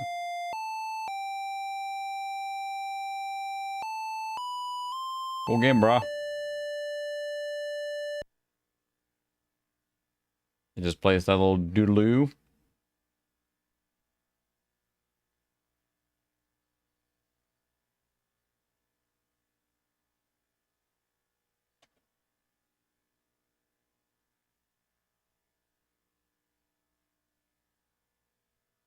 That was a great game. I love it. Well worth the effort. 10 out of 10 would play again. Yeah, that's the thing. Is like everything is. I mean, files are better than they used to be, and compressed, etc., etc. But that did nothing. We can poke around the directory, see if there's any like setup or anything like that. But now it's actually hard frozen. I think the Tandy is getting tired. All right, well, we may have to call it there. I think we can probably bang our head against the wall on this one. It's not going to work, but that's the risk of all these old games. Like, you don't know if they're compatible, if the machine's strong enough. Test Drive 3, the Dual, says it supports Tandy, and I installed it on this machine way back, and it took like almost the entire hard drive, and it runs so bad. All right, we'll finish the monk out, and then fine. It is just like a slideshow. Remember the slow like movement of Monk Island in the beginning, like the screen scrolling? It was like that on the entire screen. It's just like it was horrible. Yeah, we'll finish on Monk Island real quick so we can see the intro. Because that is pretty glorious, so. Monkey. But yeah, I think this hard drive is probably on its way out now. It's still holding up, of course, but this is probably the... I mean, these two streams I've done once a year now for this machine is probably the most I've run this computer through by far. It doesn't see much exercise otherwise, so... really? There's a control W to win? Is that a cheat? Or a funny game over screen? wait or begin. What a great game. It's so funny.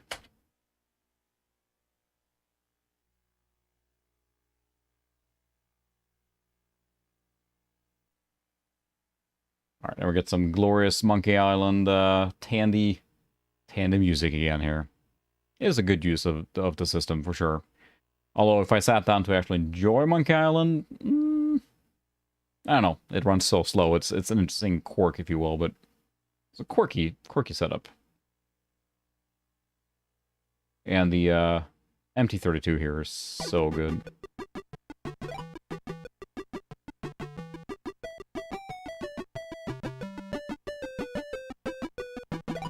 There's a handy volume dial on the front of the computer.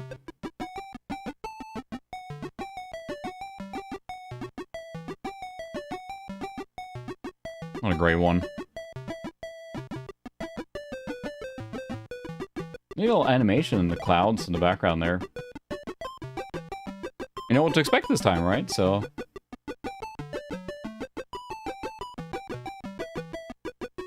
yeah, that's the thing. I think, like most of us that do retro stuff, we have a stash of hard drives, and then it's easy enough to get, like, SD card solutions and all that stuff to make it go... get more space. People are always like, you know, oh, is it gonna, like, break down the SD card or whatever? It's like, well, they're like 10 bucks a piece, so back your machine up, you don't have much to lose. You got Monkey Island vision. Well, you do have that. Your screen name is 8-Bit Boy, so I assume that you're gonna like the 8-bit stuff, right? Well, this is 16-bit. No, I mean, the music must be 8-bit, right? It's generated from... well, it's at least not sample-based, right? It's actually square wave, like we discussed earlier in the night. Alright. There's that by Revenant. You get to hear the Monkey Island there again. So let's try Control W here once we're out of this here.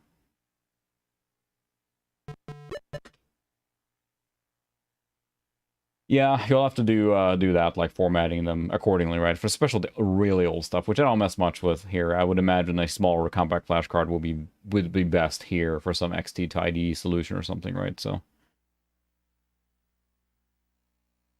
are you sure you want to win? Absolutely. You win!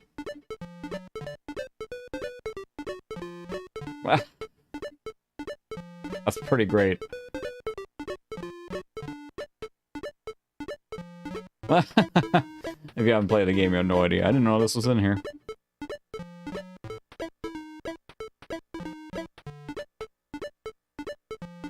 That's pretty great. Good music, too. Very bleepy bloopy. Or an animation for disc 22.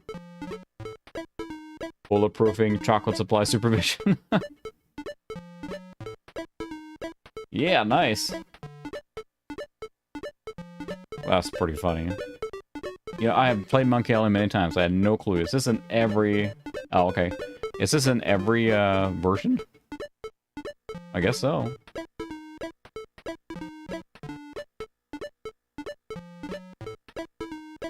Play to win, right? Control W. I like the point thing.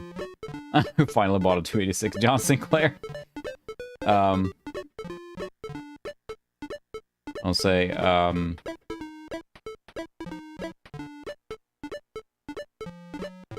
really? Sam and Max are in this one? Not available.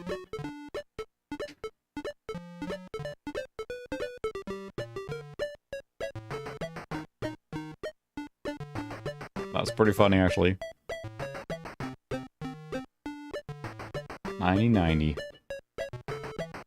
Wow. I can't believe we're getting in. That hit a little too close to home. Turn off your computer and go to sleep. Yeah, whatever. Okay. Oh yeah, I think you're right. I didn't realize Sam and Max was a thing at that point. This is a good place to end the stream, I think, because that is very, I don't think I can even exit out of here. That's pretty great. That's pretty amazing, but yeah. Well, fun stream exploring the Tandy, everyone. This is a neat computer, I think. It's just... Oh, okay. We're in the comics first. It's like... Turn this down a little bit here now, but... It's a neat machine and has many things going for it, but it's very period piece. I don't sit down and enjoy this computer very often. It's really cool to have, and I do some stuff with it, but I tend to gravitate towards the newer stuff. But I think it's really neat to have this machine. It's yeah, it's a fun machine, and I enjoy streaming at least once a year on it. But I'm hoping to actually make a video on it at some point. So, turn your computer off and go to sleep. But yes, we'll stream maybe even next week. Who knows? Maybe we'll stream that again. We'll finish that out. At least play it more. I think the save is on that same P2 or P1 that's on here. So, but anyway, I appreciate everyone hanging out. Everyone stopped by. It's awesome. Thanks, Ron, for the donation if it's still here. If not, otherwise, I will see hopefully everyone tomorrow. Will be joining the stream with Ron's computer videos. If you would like to hang out with that one, feel free to stop by. I tweeted about it earlier. He's going to be, we're going to go through and recap the event and everything. So, but thanks so much for the stream. It's been fun hanging out. Now I do need to go to bed. I realize how late it is. So, good night, everyone. See you next week.